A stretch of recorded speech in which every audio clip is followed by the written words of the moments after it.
नमस्कार दोस्तों। एक बार फिर आप सभी का स्वागत है इस यूट्यूब क्लास के अंदर। पिछले कई दिनों से हम फर्स्ट ग्रेड बायोलॉजी के पीवाईक्यू सोल्व कर रहे हैं। उसी सीरीज के तहत आज हम जूलॉजी के पीवाईक्यू सोल्व करेंगे। जूलॉजी में जो आपके एनिमल फिजियोलॉजी के अंदर जो सबसे इम्पोर्टेंट पार्ट होता है वो आपका एंडोक्राइनोलॉजी। पिछले जब मैं पेपर का एनालिसिस कर रहा था, मैं एनिमल फिजियोलॉजी के मैं क्वेश्चन देख रहा था, तो लास्ट 6 पेपर के अंदर आ रखे हैं। उनमें से अगर सबसे ज़्यादा कोई क्वेश्चन आ रहे हैं एनिमल फिजियोलॉजी के अंदर, वो आपके आ रहे हैं एंडोक्राइनोलॉजी से आ रहे हैं। कहाँ से आ रहे हैं? वो आपको क्वेश्चन देखने को मिल रहे हैं एंडोक्राइनोलॉजी से। तो इसलिए मैंने इस पार्ट के अंदर एंडोक्राइनोलॉजी के क्वेश्चन अलग लिए। अभी तक टोटल हमारे 6 पेपर हुए। उन 6 पेपर के अंदर एंडोक्राइनोलॉजी के लगभग टोटल 25 क्वेश्चन आए हैं।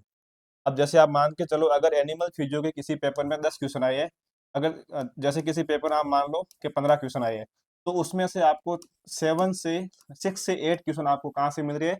मतलब जो 50% जो क्वेश्चन है वो आपको एंडोक्राइनोलॉजी के मिलते हैं। इसका कारण क्या, आप देखो, ये जो यूनिट है आपके, ये जो एनिमल फिजियो का जो पार्ट है एंडोक्राइनोलॉजी, जिसको हम अंतःस्रावी ग्रंथि बोलते हैं, ये एक तो आपके ये कनेक्ट करता है आपके रिप्रोडक्शन के साथ में, मेल और फीमेल के साथ में। दूसरा, यही पार्ट जाके आपको कनेक्ट करेगा जो डेल बायो की यूनिट है हमारे कोर्स में, उसके साथ में करता है। इसलिए मैंने इस यूनिट को अलग से लिया है, क्योंकि ये हमारे लिए बहुत ज़्यादा इंपॉर्टेंट है। दूसरी बात, मैं अच्छी बात ये बताता हूँ, इस यूनिट से जो जो क्वेश्चन आते हैं, बिल्कुल सिंपल क्वेश्चन आते हैं। अभी मैं आपको ये भी बताऊंगा कि क्योंकि इसके अंदर हम देखते हैं काफ़ी बड़ी यूनिट है और इसके अंदर कई सारी ग्लैंड काम आती है, तो आप देखोगे कि कौन सी ग्लैंड हमारे लिए ज़्यादा इंपॉर्टेंट है।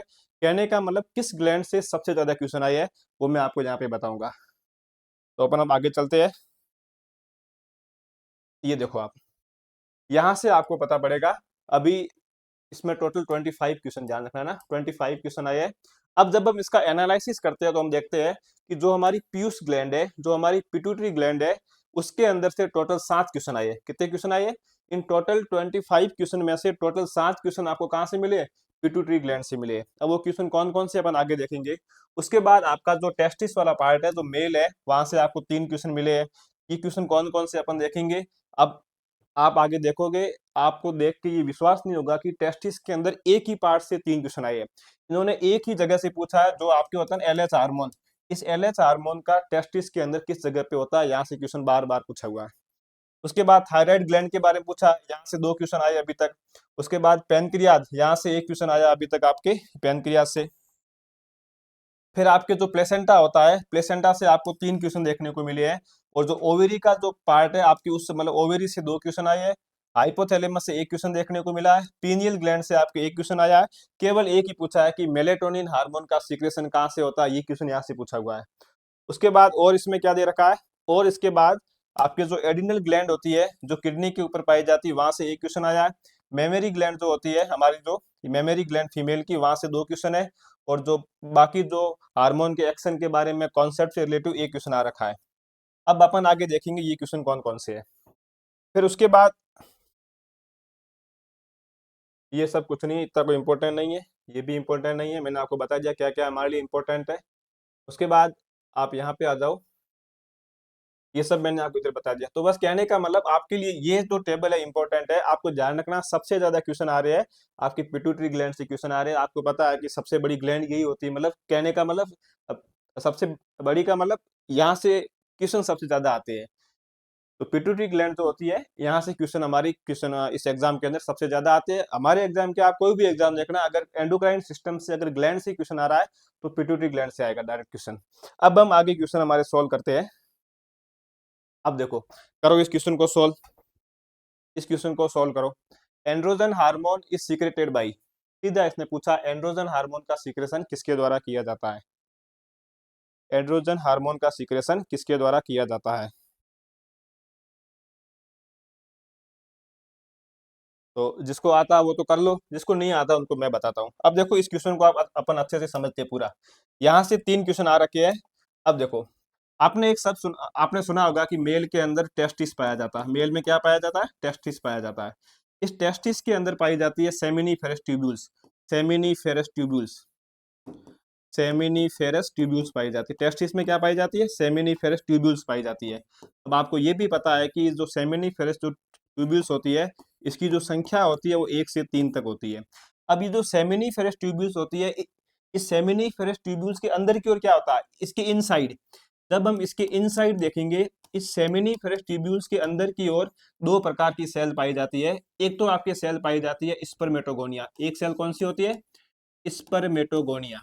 एक आपके सेल पाई जाती है स्पर्मेटोगोनिया, और जो ये आपके स्पर्मेटोगोनिया सेल, ये आपकी 2n होती है। और दूसरी इसमें जो सेल पाई जाती है इनसाइड की ओर, वो आपके पाई जाती है सर्टोली सेल। दूसरी सेल कौन सी पाई जाती है? सर्टोली सेल पाई जाती है। ये भी आपकी 2n होती है। अब देखो, ये जो स्पर्मेटोगोनिया सेल होती है, इसका काम क्या होता है? तो जो स्पर्मेटोगोनिया सेल होती है, इसके अंदर आगे चल के मियोसिस होता है, क्योंकि सेल आपकी 2n होती है, तो इसके अंदर मियोसिस होगा। जब इस स्पर्मेटोगोनिया सेल में मियोसिस होगा, तो यहाँ से स्पर्म का फॉर्मेशन होता है। किसका फॉर्मेशन होता है? स्पर्म का फॉर्मेशन होता है। अब ये जो सर्टोली सेल है, ये जो स्पर्म बना, ये आपको पता है हैप्लॉइड होता है, मेल गैमीट है। ये सर्टोली सेल जो होती है, ये इसको पोषण प्रदान करने का कार्य करती है। कहने का मतलब ये इसको न्यूट्रिशन प्रोवाइड कराती है। अब देखो, हमने कहा कि सेमिनिफेरस ट्यूब्यूल के इन साइड में दो सेल होती है। ये दो सेल मैंने आपको बता दिया। अब जब बात आती है इस सेमिनिफेरस ट्यूब्यूल्स के बाहर वाले पार्ट की ओर, ये जो सेमिनिफेरस ट्यूब्यूल्स है, इसके बाहर क्या होता है? इसके आउटसाइड। जब इसके बाहर वाले पार्ट की बात आती है, इसके आउटसाइड, तो इसके आउटसाइड साइड आपके एक सेल पाई, एक स्पेस होता है जिसको हम बोलते हैं इंटरस्टिटियल स्पेस। इंटरस्टिटियल स्पेस, जिसको आप बोलते हो अंतरांगी स्पेस। इसको आप हिंदी में क्या बोलोगे? अंतरांगी। इसको हम अंतरांगी स्पेस बोलते हैं। इस स्पेस के अंदर आपको एक सेल पाई जाती है। इस स्पेस के अंदर एक स्पेशल सेल पाई जाती है, जिसका नाम होता है लीडिंग सेल। जिसका नाम क्या होता है? इस सेल का नाम है लीडिंग सेल। और ये जो लीडिंग सेल होती है, इस लीडिंग सेल के ऊपर एक हार्मोन, इस लीडिंग सेल पे आपके LH हार्मोन काम करता है, ल्यूटिनाइजिंग हार्मोन काम करता है। तो यहाँ से आपके निकलता है टेस्टोस्टेरोन। टेस्टोस्टेरोन। और जो टेस्टोस्टेरोन होता है, ये आपके मेल हार्मोन, सॉरी, ये आपके जो टेस्टोस्टेरोन है, ये कौन सा है? मेल हार्मोन है। अरे यार, टेस्टोस्टेरोन जो है, ये आपके टेस्टोस्टेरोन, ये आपके मेल हार्मोन होता है। और मेल हार्मोन को हम बोलते हैं एंड्रोजन हार्मोन बोलते हैं। मैं उम्मीद करता हूं कि आपको ये कॉन्सेप्ट समझ में आया होगा। अब देखो, सेमिनिफेरस ट्यूब्यूल्स के बाहर काम करेगा आपके LH हार्मोन, मेल के अंदर वो, ये क्वेश्चन आगे 2 बार पूछ रखा है कि जो LH हार्मोन होता है, वो किस सेल पे काम करता है और क्या बनाता है। तो जो मेल हार्मोन होता है टेस्टोस्टेरोन, लीडिंग सेल से बनता है। लीडिंग सेल पे कैसे बनेगा? तो LH हार्मोन इसको स्टिमुलेट करेगा। उसके बाद अगला क्वेश्चन ये पूछ रखा है कि जो FSS हार्मोन होता है, उसका मेल में काम क्या है। तो जो FSS हार्मोन होता है, जिसको आप बोलते हो फॉलिकल स्टिमुलेटिंग हार्मोन, ये आपका FSS हार्मोन। ये जो FSS हार्मोन होता है, एक तो ये यहाँ पर काम करता है, एक तो यहाँ पे काम करेगा। FSS, ये जो FSS हार्मोन, इस स्पर्मेटोगोनिया जो ये आपके स्पर्मेटोजेनेसिस हो रही है, जो स्पर्म का फॉर्मेशन हो रहा है, इस प्रोसेस को ये कंट्रोल करता है। एक काम इसका ये हो गया। दूसरा, ये आपके यहाँ सर्टोली सेल के ऊपर भी ये काम करता है। तो कहने का मतलब आपको ऐसे याद करना है, इसको रटना नहीं है बिल्कुल भी कि LH कहाँ काम करेगा, FSS कहाँ काम करेगा। तो जब LH की बात आएगी, तो LH जो है वो सेमिनिफेरस ट्यूब्यूल्स के इनसाइड में काम करता है। सॉरी, वापिस सुनना।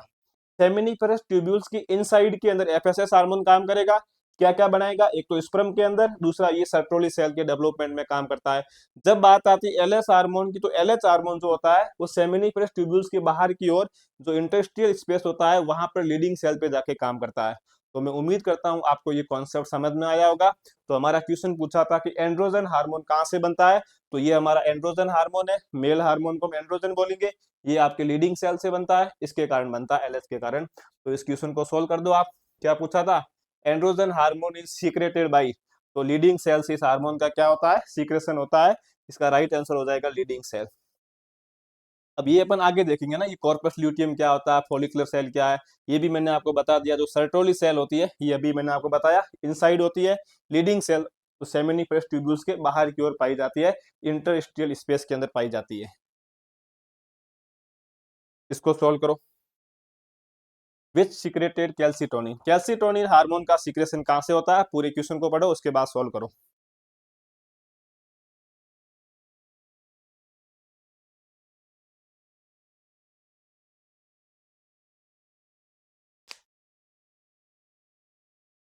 तो जिसको आता है वो तो इसको सोल्व कर दो, नहीं आता उनको मैं बता देता हूँ। देखो इधर,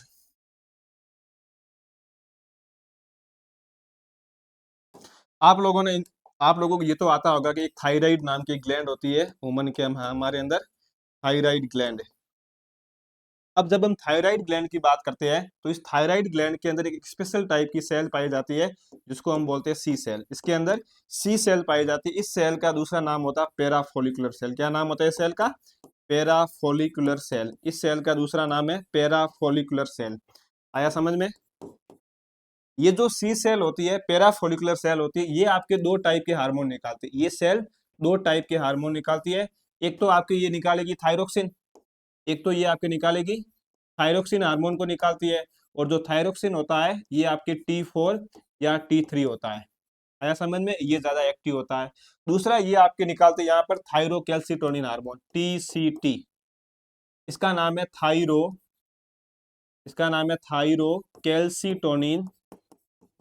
थायरोकैल्सिटोनिन हार्मोन। इस हार्मोन का नाम क्या है? Thyrocalcitonin hormone. अब ये सब आपने पढ़ रखा होगा थायरोक्सिन कैसे काम करता है। यहाँ पे हमें ये पूछा था कैल्सिटोनिन हार्मोन कहाँ से निकलता है। अब आप देखो, ये जो टीसीटी हार्मोन होता है, इस हार्मोन का फंक्शन क्या है? तो ये हार्मोन क्या करता है? ये हार्मोन ब्लड में, मतलब रक्त के अंदर, ब्लड में कैल्शियम की मात्रा को कम करता है। क्या करता है? कैल्शियम की मात्रा को कम करता है। तो जो कैल्शियम की मात्रा को कम करेगा उसको हम क्या बोलेंगे? हाइपोकैल्सीमिक। तो इस हार्मोन का दूसरा नाम हम बोल सकते हैं हाइपोकैल्सीमिक। हाइपोकैल्सीमिक हाइपोकैल्सीमिक इस हार्मोन को हम बोल सकते हैं हाइपोकैल्सीमिक, क्योंकि ये हार्मोन क्या करता है? ब्लड के अंदर कैल्शियम की मात्रा को ये हार्मोन कम करता है, इसलिए हमने उसको बोल दिया हाइपोकैल्सीमिक। यहां तक आपको आया समझ में? तो ये आपके हाइपोकैल्सीमिक, सॉरी सॉरी, हाइपोकैल्सीमिक, ये आपको समझ में आ गया होगा कि थायराइड ग्लैंड, उसके अंदर सी सेल होती है, उसका दूसरा नाम पैराफोलिकुलर सेल होता है। इसके अंदर दो प्रकार के हार्मोन निकलते हैं, थायरोक्सिन हार्मोन और टीसीटी। ये आप अलग से आपने अपने नोट्स में पढ़ लिया होगा, या क्वेश्चन नहीं पूछा हमारे को। टीसीटी हार्मोन निकलता है, इसका दूसरा नाम है थायरोकैल्सिटोनिन हार्मोन।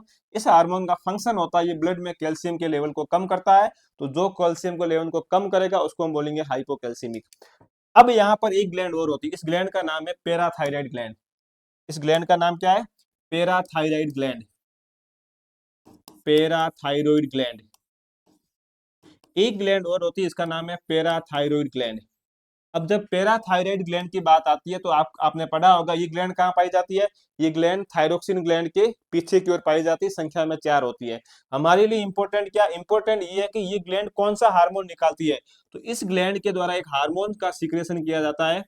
इस ग्लैंड के द्वारा एक हार्मोन निकाला जाता है, उस हार्मोन का नाम होता है पैराथायराइड हार्मोन। मैं शॉर्टकट लिख रहा हूँ, पैराथायराइड हार्मोन। इस हार्मोन का काम क्या? इस हार्मोन का फंक्शन क्या है? तो जब इस हार्मोन के फंक्शन की बात आएगी, इस हार्मोन का जो फंक्शन होता है इसका उल्टा होता है। ये हार्मोन क्या करता है? कैल्शियम की सॉरी ये हार्मोन क्या करता है? जो कैल्शियम की मात्रा को ज्यादा करता है ब्लड के अंदर। ये हार्मोन कैल्शियम की मात्रा को ब्लड में ज्यादा करता है। इसका मतलब मैं इसको बोल सकता हूँ हाइपर कैल्सियमिक। मैं इसको बोल सकता हूँ हाइपर कैल्सियमिक हार्मोन। आया समझ में? इसका मतलब मैं ये भी कह सकता हूँ जो थायरोकैल्सिटोनिन हार्मोन है, जो थायराइड ग्रंथि से निकलता है, ये दोनों एक दूसरे के एंटागोनिस्ट होते हैं। ये पैराथायराइड हार्मोन, जैसे आपने पढ़ा था ना प्लांट हार्मोन के अंदर, हमने पढ़ा था प्लांट हार्मोन में कि साइटोकाइनिन जो होता है वो उसके जिब्रेलिन के, सॉरी जो इथाइलिन होता है वो जिब्रेलिन के एंटागोनिस्ट होता है। मतलब दोनों का काम उल्टा है। इसका काम क्या था? थायरोकैल्सिटोनिन हार्मोन कैल्शियम की मात्रा को कम कर रहा था, और ये मात्रा को क्या कर रहा है? पीटीसी मात्रा को बढ़ा रहा है। अब इसको रटना नहीं है, इसको आप सोचो कि मात्रा कैसे बढ़ा रहे हैं, कैसे कम कर रहे हैं। तो मैं इसको एक डायग्राम से आपको यहाँ बता रहा हूँ। जैसे ये यहाँ ब्लड है, ये यहाँ पे मैंने क्या बनाया, यहाँ पे ये कोई ब्लड है ना, ये जैसे ब्लड है हमारा। अब इस ब्लड के पास में क्या बोन है? जैसे यहाँ पे ये बोन है, ये कोई बोन है, ये क्या है? कोई बोन है। अब देखो, अगर आपके हार्मोन काम करेगा थायरोकैल्सिटोनिन हार्मोन, अगर हार्मोन काम कर रहा है थायरोकैल्सिटोनिन हार्मोन जो थायराइड ग्लैंड की सी सेल से आ रहा है, तो ये हार्मोन क्या कर रहा था? इस हार्मोन का काम था कैल्शियम की मात्रा को ब्लड में कम करना। तो ब्लड में मात्रा कम कैसे करेगा? तो ये हार्मोन क्या करता है, यहाँ पर जो कैल्शियम होता है, यहाँ पर जो कैल्शियम आयन है, इसको ये कहाँ बहता है? इस बोन के अंदर बहता है, इसको ये बोन में बहता है। तो अपने आप ब्लड के अंदर कैल्शियम की मात्रा कम हो गई। दूसरा ये हार्मोन क्या करता है? ये जो कैल्शियम आयन है, इसके उत्सर्जन को बढ़ाता है, इसके उत्सर्जन को बढ़ाता है, मतलब इसका एक्सक्रीशन करता है, मतलब इसको किडनी के द्वारा होते हुए वहां यूरिन के साथ उसको बाहर निकालता है। तो ऑटोमेटिकली इसका रिजल्ट क्या होगा कि ब्लड के अंदर कैल्शियम की मात्रा कम हो जाएगी, ये तो इसका काम है। दूसरा हार्मोन हमारे पास आता है पैराथायराइड हार्मोन। कौन सा हार्मोन है ये? इसका उल्टा काम करेगा। ये हार्मोन क्या करेगा? ये हार्मोन यहाँ से कैल्शियम को वापस ब्लड में लेके आएगा, तो कैल्शियम की मात्रा बढ़ेगी। दूसरा ये क्या क्या क्या करेगा? जो किडनी थी, उस किडनी से जो पहले इस हार्मोन के कारण किडनी से कैल्शियम बाहर निकल रहा था, मतलब उसका एक्सक्रीशन हो रहा था, ये वापस यहाँ से कैल्शियम को रीअब्जॉर्प्शन करता है। इसका ये रीएब्जॉर्प्शन करता है, मतलब किडनी से कैल्शियम को वापस लेकर डाल देता है ब्लड के अंदर, तो कैल्शियम की मात्रा बढ़ेगी। दूसरा ये एक और काम करता है, जो हमारी एलिमेंट्री कैनाल होती है, आहार नाल होती है, वहां से कैल्शियम को अवशोषण करके उसका एब्जॉर्प्शन करके ब्लड में डालता है, ताकि कैल्शियम की मात्रा बढ़ती है ब्लड के अंदर। तो आपको आया समझ में? इसके बाद आगे एक क्वेश्चन और आएगा कि पीटीसी हार्मोन का काम क्या है, तो ध्यान रखना, पीटीसी हार्मोन का काम है ब्लड के अंदर ग्लूकोज को बढ़ाना, सॉरी कैल्शियम को बढ़ाना। अब याद ऐसे करना, पी का मतलब होता है प्रेजेंस, मतलब प्रेजेंस मतलब किसी की उपस्थिति होना। तो यहाँ पर जब पीटीसी आएगा तब कैल्शियम ब्लड के अंदर प्रेजेंस होगा, मतलब उसकी उसकी मात्रा ज्यादा होगी। और जब टीसीटी आएगा तो टी का मतलब आप ले लो थर्ड, मतलब जो मतलब पीछे रहता हो या जिसके नंबर कम आए हुए हो, तो ये क्या करता है? ब्लड के अंदर कैल्शियम की मात्रा को कम कर देता है। आया समझ में? ये आपको अब क्वेश्चन समझ में आ गया होगा पूरा। क्वेश्चन पूछा था कि कैल्सिटोनिन हार्मोन कहाँ से आता है, तो हमने अभी पढ़ा था, जो कैल्सिटोनिन हार्मोन होता है वो C cell of calcitonin hormone C cell of thyroid gland से आता है। अब ये जैसे बीटा सेल है, बीटा सेल से कौन सा आता है? पेनक्रियास, तो आपने पढ़ रखा है। यहाँ से आपके इंसुलिन आता है। कौन सा हार्मोन आता है? तो बीटा सेल से आपके इंसुलिन हार्मोन आता है, ये आपने पढ़ा होगा। एड्रिनल में एड्रिनल मेडुला से दो हार्मोन आते हैं, एक तो आपके आता है एड्रिनलिन, एक तो आता है एडिनिलिन और एक आता है आपके नॉर एडिनिलिन आता है। ये अपन आगे आपको क्वेश्चन आएगा। और सी सेल और पैराथायराइड, पैराथायराइड के अंदर कोई सी सेल नहीं होती है। पैराथायराइड में जो सेल होती है उस सेल का नाम होता है चीफ सेल होता है, उसका सेल का नाम क्या है? चीफ सेल पाई जाती है पैराथायराइड के अंदर, जहां से आपके पैराथायराइड हार्मोन आता है। तो मैं उम्मीद करता हूँ आपको क्वेश्चन ये समझ आया होगा। अगले क्वेश्चन को सोल्व करो, करो इसको सोल्व। शिशु जन्म के पश्चात स्तन ग्रंथियों से दुग्ध स्रावन को कौन प्रेरित करता है? अच्छा क्वेश्चन है, इसको सोल्व करो।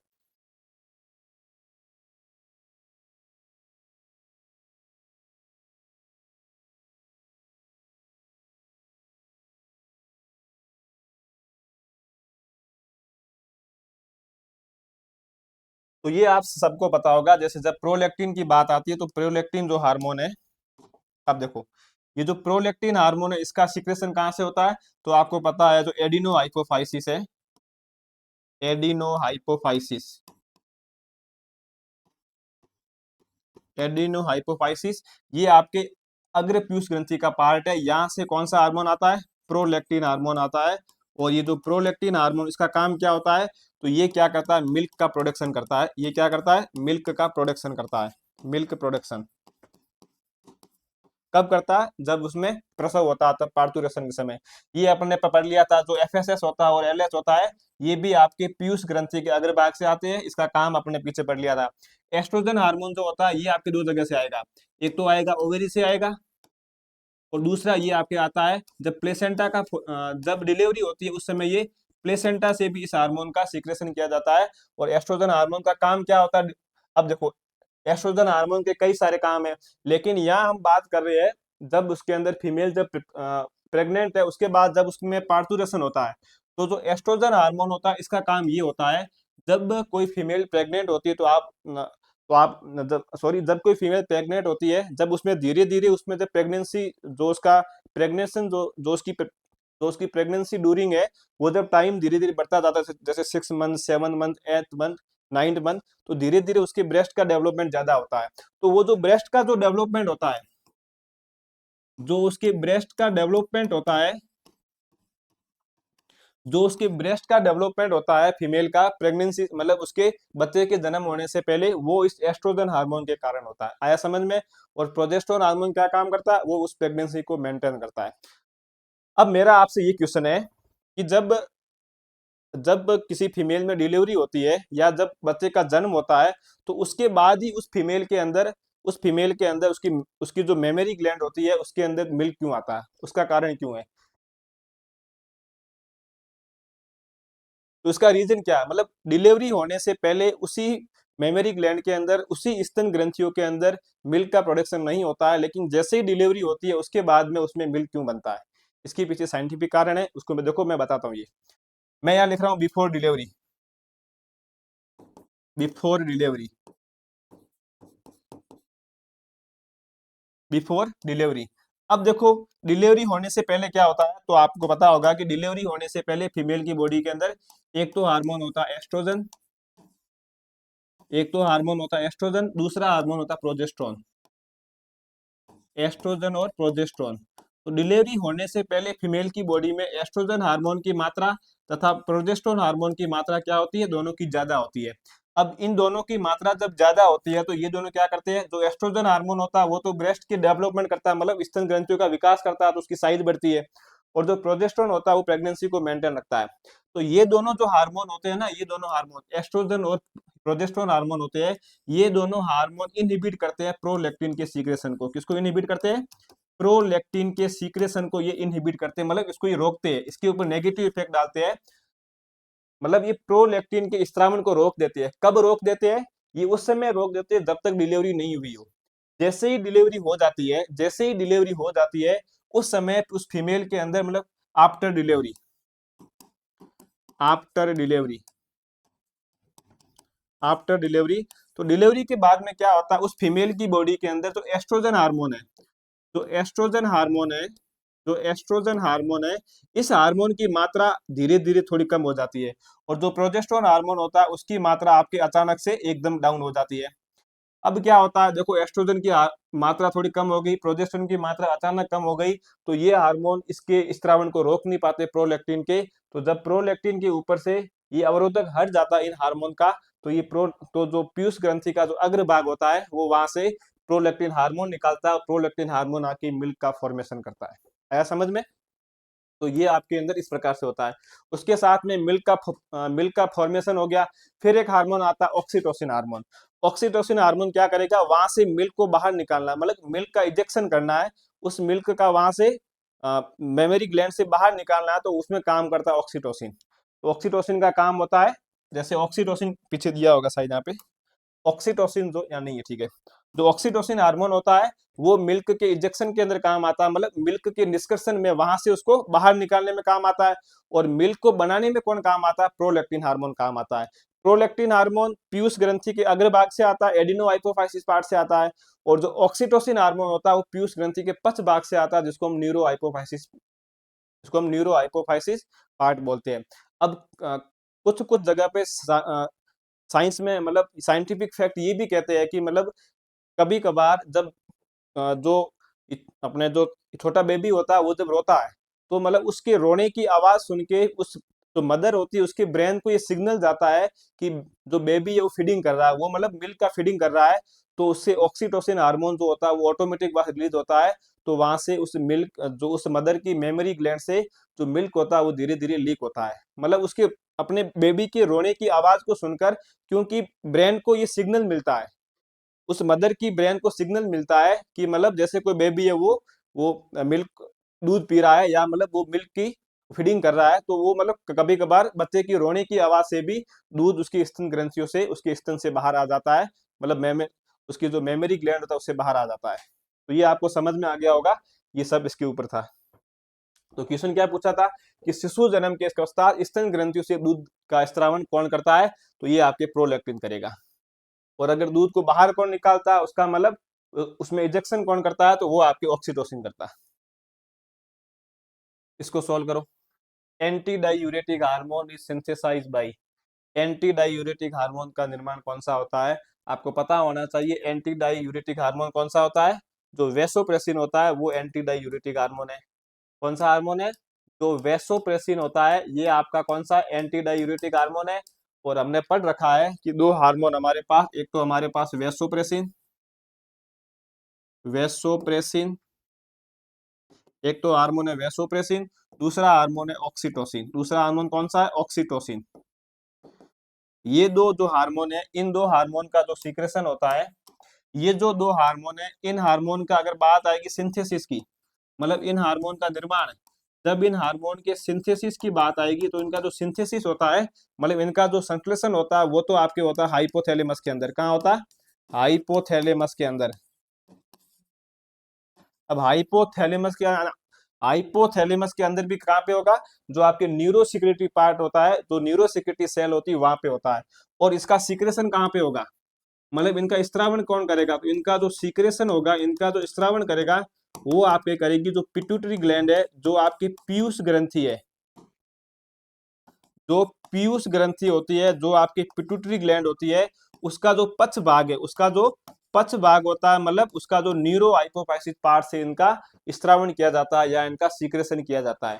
अब आप देखो, यही पूछा था ना कि मतलब ADH hormone, anti diuretic hormone, इसका संश्लेषण कहाँ पे होता है? तो इनका जो सिंथेसिस होती है वो आपके हाइपोथैलेमस के अंदर, हाइपोथैलेमस के अंदर सेल पाई जाती है, आपके न्यूरोसिक्रेटरी सेल पाई जाती है। अब आप मेरे को कमेंट बॉक्स में ये बताओगे, आप लोगों ने ये तो पढ़ा होगा कि जो हाइपोथैलेमस होता है वो पिट्यूटरी ग्लैंड का कंट्रोल करता है, यही पढ़ा है।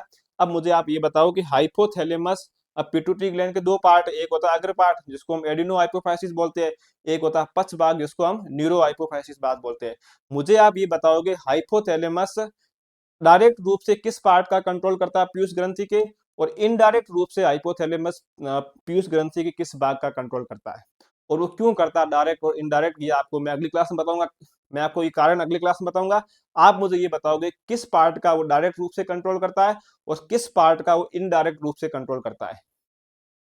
तो ये इसका आंसर हो जाएगा आपके न्यूरोसेक्रेटरी सेल ऑफ हाइपोथैलेमस। अब आपको ये भी पता होगा जो वेसोप्रेसिन होता है, ये मतलब जो आपकी किडनी होती है, जो नेफ्रॉन होता है, उसके डीसीटी भाग में जाके काम करता है और वाटर के रीएब्जॉर्प्शन को बढ़ाता है, मतलब यूरिन के वॉल्यूम को कम करेगा। जो ऑक्सीटोसिन होता है, इसके दो काम होते हैं, एक तो ये लेबर पेन को बढ़ाता है, एक तो ये लेबर पेन को बढ़ाता है जब उसमें बच्चे का जन्म होता है उस समय। दूसरा ऑक्सीटोसिन जो होता है, और दूसरा इसका काम हमने देखा था, मिल्क के ये इजेक्शन को बढ़ाता है, मतलब मिल्क को बाहर निकालने के लिए ये प्रेरित करता है। आया समझ में ये क्वेश्चन आपको? इसका राइट आंसर हो जाएगा हाइपोथैलेमस, मतलब उसकी न्यूरोसिक्रेटरी सेल। अगला क्वेश्चन सोल्व करो। Which cell of islets of Langerhans secrete hormone gastrin? Gastrin hormone का सीक्रेशन लैंगरेंज की, मतलब आइसलैंड्स ऑफ लैंगरेंज की कौन सी सेल करती है?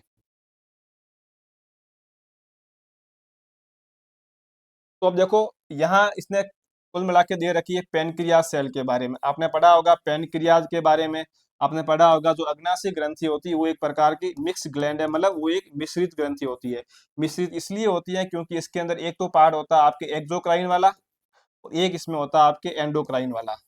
तो एक्सोक्राइन पार्ट होता है वो आपके ये ज्यादा होता है, 98 से 90% तक होता है, और ये जो होता है ये आपके 1 to 2% तक होता है। और ये जो पार्ट आपके जो एक्सोक्राइन पार्ट होता है, इसके द्वारा जो पाचक रस का स्त्रावण किया जाता है, मतलब डाइजेस्टिव जूस का सिक्रेशन किया जाता है। ये जो एंडोक्राइन पार्ट होता है, इसके अंदर आइसलेट्स ऑफ लैंगरेंज पाया जाता है। इसके अंदर 3 सेल पाई जाती है, अल्फा सेल, बीटा सेल और एक आपकी होती है डेल्टा सेल। ये जो अल्फा सेल होती है, इसके द्वारा एक हार्मोन निकलता है, उसका नाम होता है ग्लूकागोन। इस अल्फा सेल के द्वारा जो हार्मोन निकलता है उसका नाम होता है ग्लूकागोन।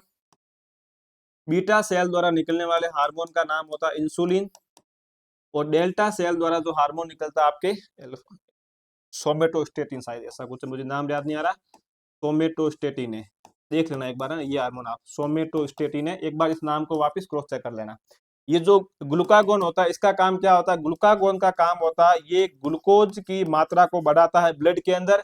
इंसुलिन होता है ये ग्लूकोज की मात्रा को ब्लड के अंदर कम करता है। इसका मतलब ये दोनों हार्मोन एक दूसरे के एंटागोनिस्ट है। तो मैं कह सकता हूं कि जो ग्लूकागोन हार्मोन है, ग्लूकागोन हार्मोन एंटागोनिस्ट होता है आपके इंसुलिन का। किसका होता है? इंसुलिन का। क्योंकि जो ग्लूकागोन है वो ग्लूकोज की मात्रा को ब्लड में बढ़ाता है, और जो इंसुलिन होता है ये ग्लूकोज की मात्रा को ब्लड में कम करता है। तो ये दूसरा आपके आ गया एंटागोनिस्ट हार्मोन। फर्स्ट हमने पढ़ा था जो पैराथायराइड हार्मोन होता है वो कैल्सिटोनिन हार्मोन का एंटागोनिस्ट है, क्योंकि जो पैराथायराइड हार्मोन था ये ब्लड के अंदर कैल्शियम की मात्रा को बढ़ा रहा था और ये कैल्शियम की मात्रा को कम कर रहा था। अब यहाँ पूछा है इसने गैस्ट्रिन हार्मोन। अब देखो कुछ बुक के अंदर ये दे रखा है कि जो यहाँ पूछा गैस्ट्रिन हार्मोन का। अब देखो जो ये जो सोमेटोस्टेटिन जो हार्मोन होता है, ये आपके डाइजेस्टिव सिस्टम से रिलेटेड होता है, मतलब ये डाइजेशन में हेल्प करता है, या इसका जो फंक्शन होता है वो डाइजेशन के साथ में होता है। अब जब इसका फंक्शन डाइजेशन के साथ में, कुछ बुक में दे रखा है कि मतलब ये जो डेल्टा सेल होती है ये गैस्ट्रिन हार्मोन का सीक्रेशन करती है, कुछ बुक में दे रखा है, लेकिन एनसीईआरटी में नहीं है। इसलिए और जो ये गैस्ट्रिन हार्मोन होता है ना, ये आपके स्टोमक की जो जी सेल होती है, गैस्ट्रिन हार्मोन जो होता है वो आपके स्टोमक की जो आपके जी सेल होती है, उस जी सेल से ये हार्मोन सीक्रेट होता है। तो मुख्य रूप से ये हार्मोन कहाँ से आता है?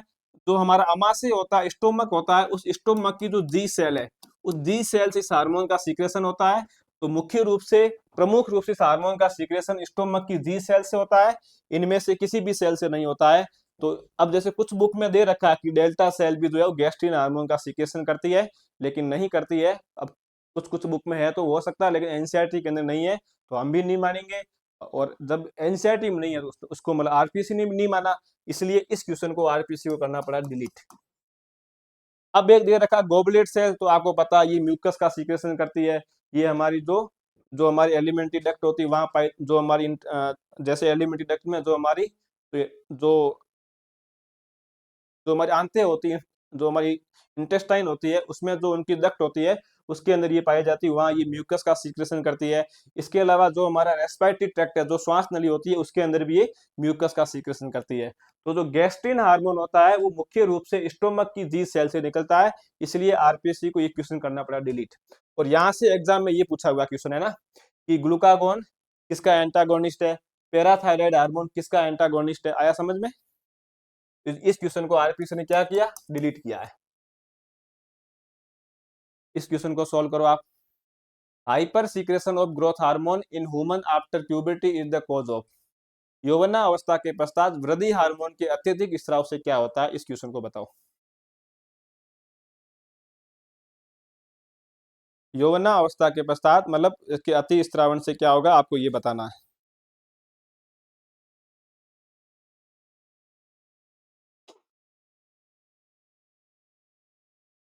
अब देखो, ये आप सबको पता होगा, जब बात आती है ग्रोथ हार्मोन की, या इसका दूसरा नाम होता है सोमेटोट्रोफिक हार्मोन, इसका ये है ना सोमेटोट्रोफिक हार्मोन, ग्रोथ हार्मोन या सोमेटोट्रोफिक हार्मोन।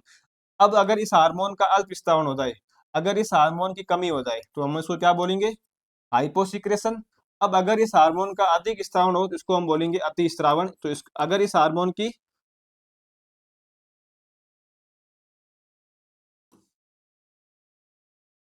यहाँ मैं लिख रहा हूँ hyper secretion, hyper secretion, hyper secretion. और जब इसकी कमी होती है उसको हम बोलते हैं हाइपोसिक्रेशन, है ना, ये आपने पढ़ा होगा। अब देखो आपको पता है कि अगर ग्रोथ हार्मोन की कमी हो जाती है तो व्यक्ति कैसा हो जाता है, बोना हो जाता है। तो उसमें हो जाएगी आपके डॉर्फिज्म, इसको बोलेंगे बोनापन होगा। अगर व्यक्ति के अंदर ग्रोथ हार्मोन का सिक्रेशन ज्यादा हो जाए, अब यहाँ पर दो कंडीशन है एज के अकॉर्डिंग।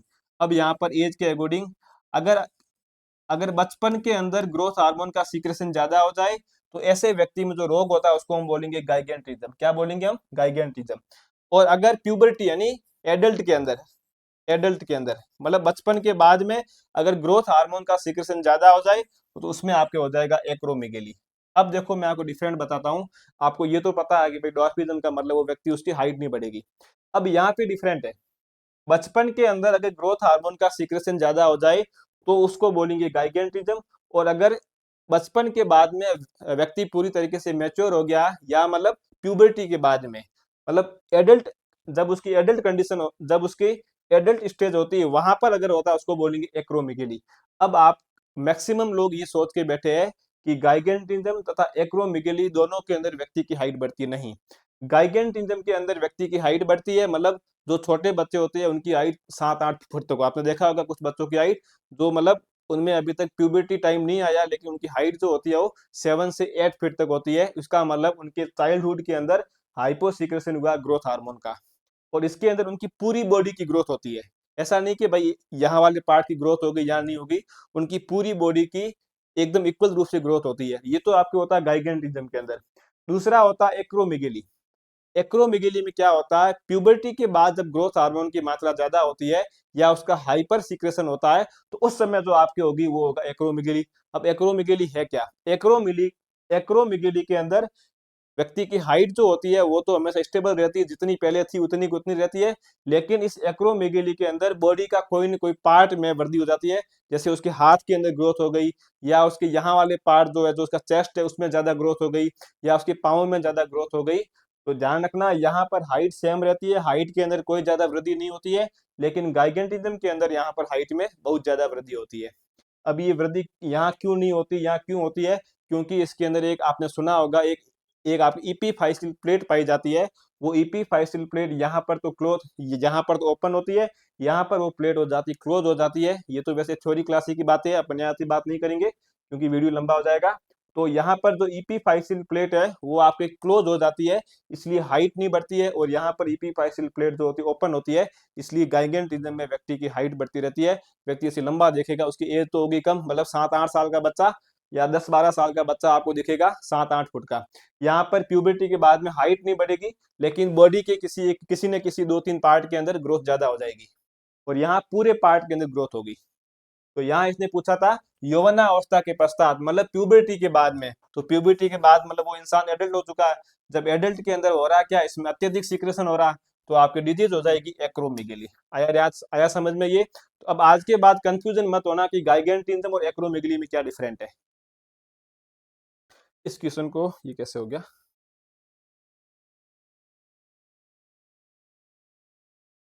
7 नंबर क्वेश्चन अपना गायब हो गया है। चलो इसको सॉल्व करो, फिर मैं लिख दूंगा ना 7 नंबर क्वेश्चन कौन सा था आपका। इस क्वेश्चन को सॉल्व करो। विच of the following is not a male hormone? अब सिंपल क्वेश्चन है, पूछा है कि इनमें से कौन सा मेल हार्मोन नहीं है। तो अब देखो मैं बता देता हूँ, फिर आप बता देना।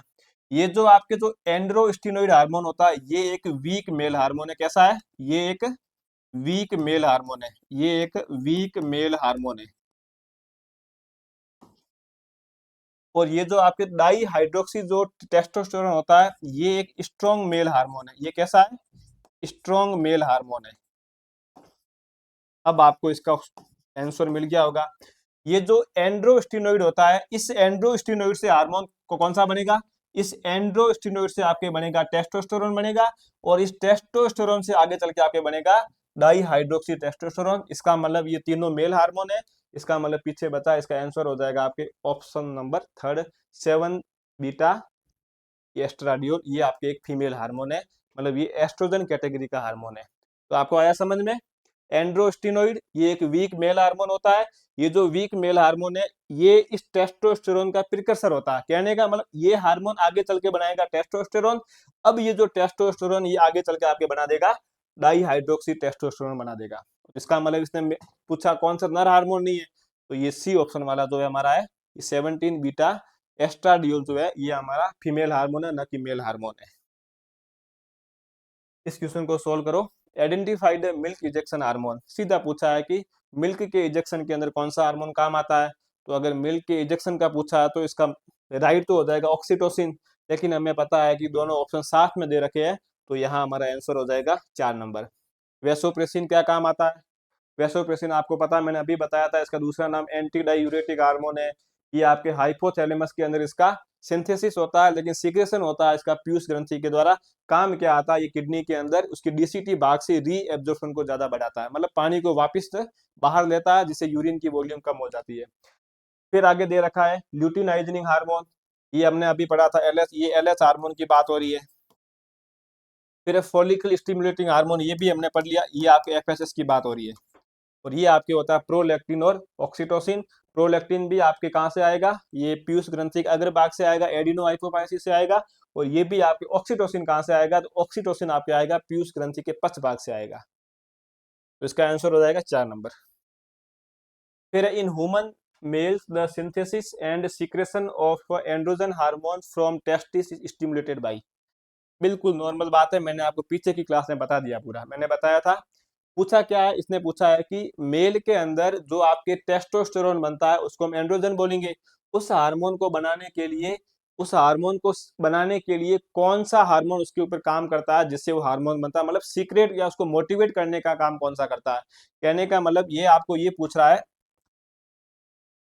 हाँ, पुरुषों के वर्षन में एंड्रोजन हार्मोन के निर्माण के लिए कौन सा हार्मोन काम करता है, ठीक है। ये आपको क्वेश्चन ये पूछ रहा है, जो लीडिंग सेल होती है, जो लीडिंग सेल होती है, आपको पता है ना कि लीडिंग सेल जो होती है, ये लीडिंग सेल से आगे क्या बनेगा, टेस्टोस्टेरोन हार्मोन बनता है। ये आपने पढ़ रखा होगा। और टेस्टोस्टेरोन को हम बोलते हैं एंड्रोजन मेल हार्मोन है। ये पूछ रहा है कि इस लीडिंग सेल से इस टेस्टोस्टेरोन या मेल हार्मोन या एंड्रोजन को बनाने के लिए कौन इसको मोटिवेट करता है। ये मोटिवेट करने वाला हार्मोन है एलएच हार्मोन है। कौन सा है, एलएच हार्मोन। ये हमने पीछे पढ़ रखा। ये लो आपके एलएच हार्मोन का दूसरा क्वेश्चन आपके सामने आ गया। आया समझ में, इसका हो जाएगा एलएच हार्मोन। अगला क्वेश्चन सोल्व करो। विच of the following is not a function of placenta, मतलब इनमें से कौन सा प्लेसेंटा का फंक्शन नहीं है। तो आपको अब देखो इनमें से कौन सा प्लेसेंटा का फंक्शन नहीं है। तो सीधा सा ये बिल्कुल सिंपल क्वेश्चन है। हमने अभी पढ़ा था कि जो एफएसएस हार्मोन होता है, जो एफएसएस हार्मोन है, और इसके साथ में एफएसएस हार्मोन और जो एलएच जो एलएच हार्मोन होते हैं, इनका जो सीक्रेशन होता है वो आपके होता है पीयूष ग्रंथि से होता है।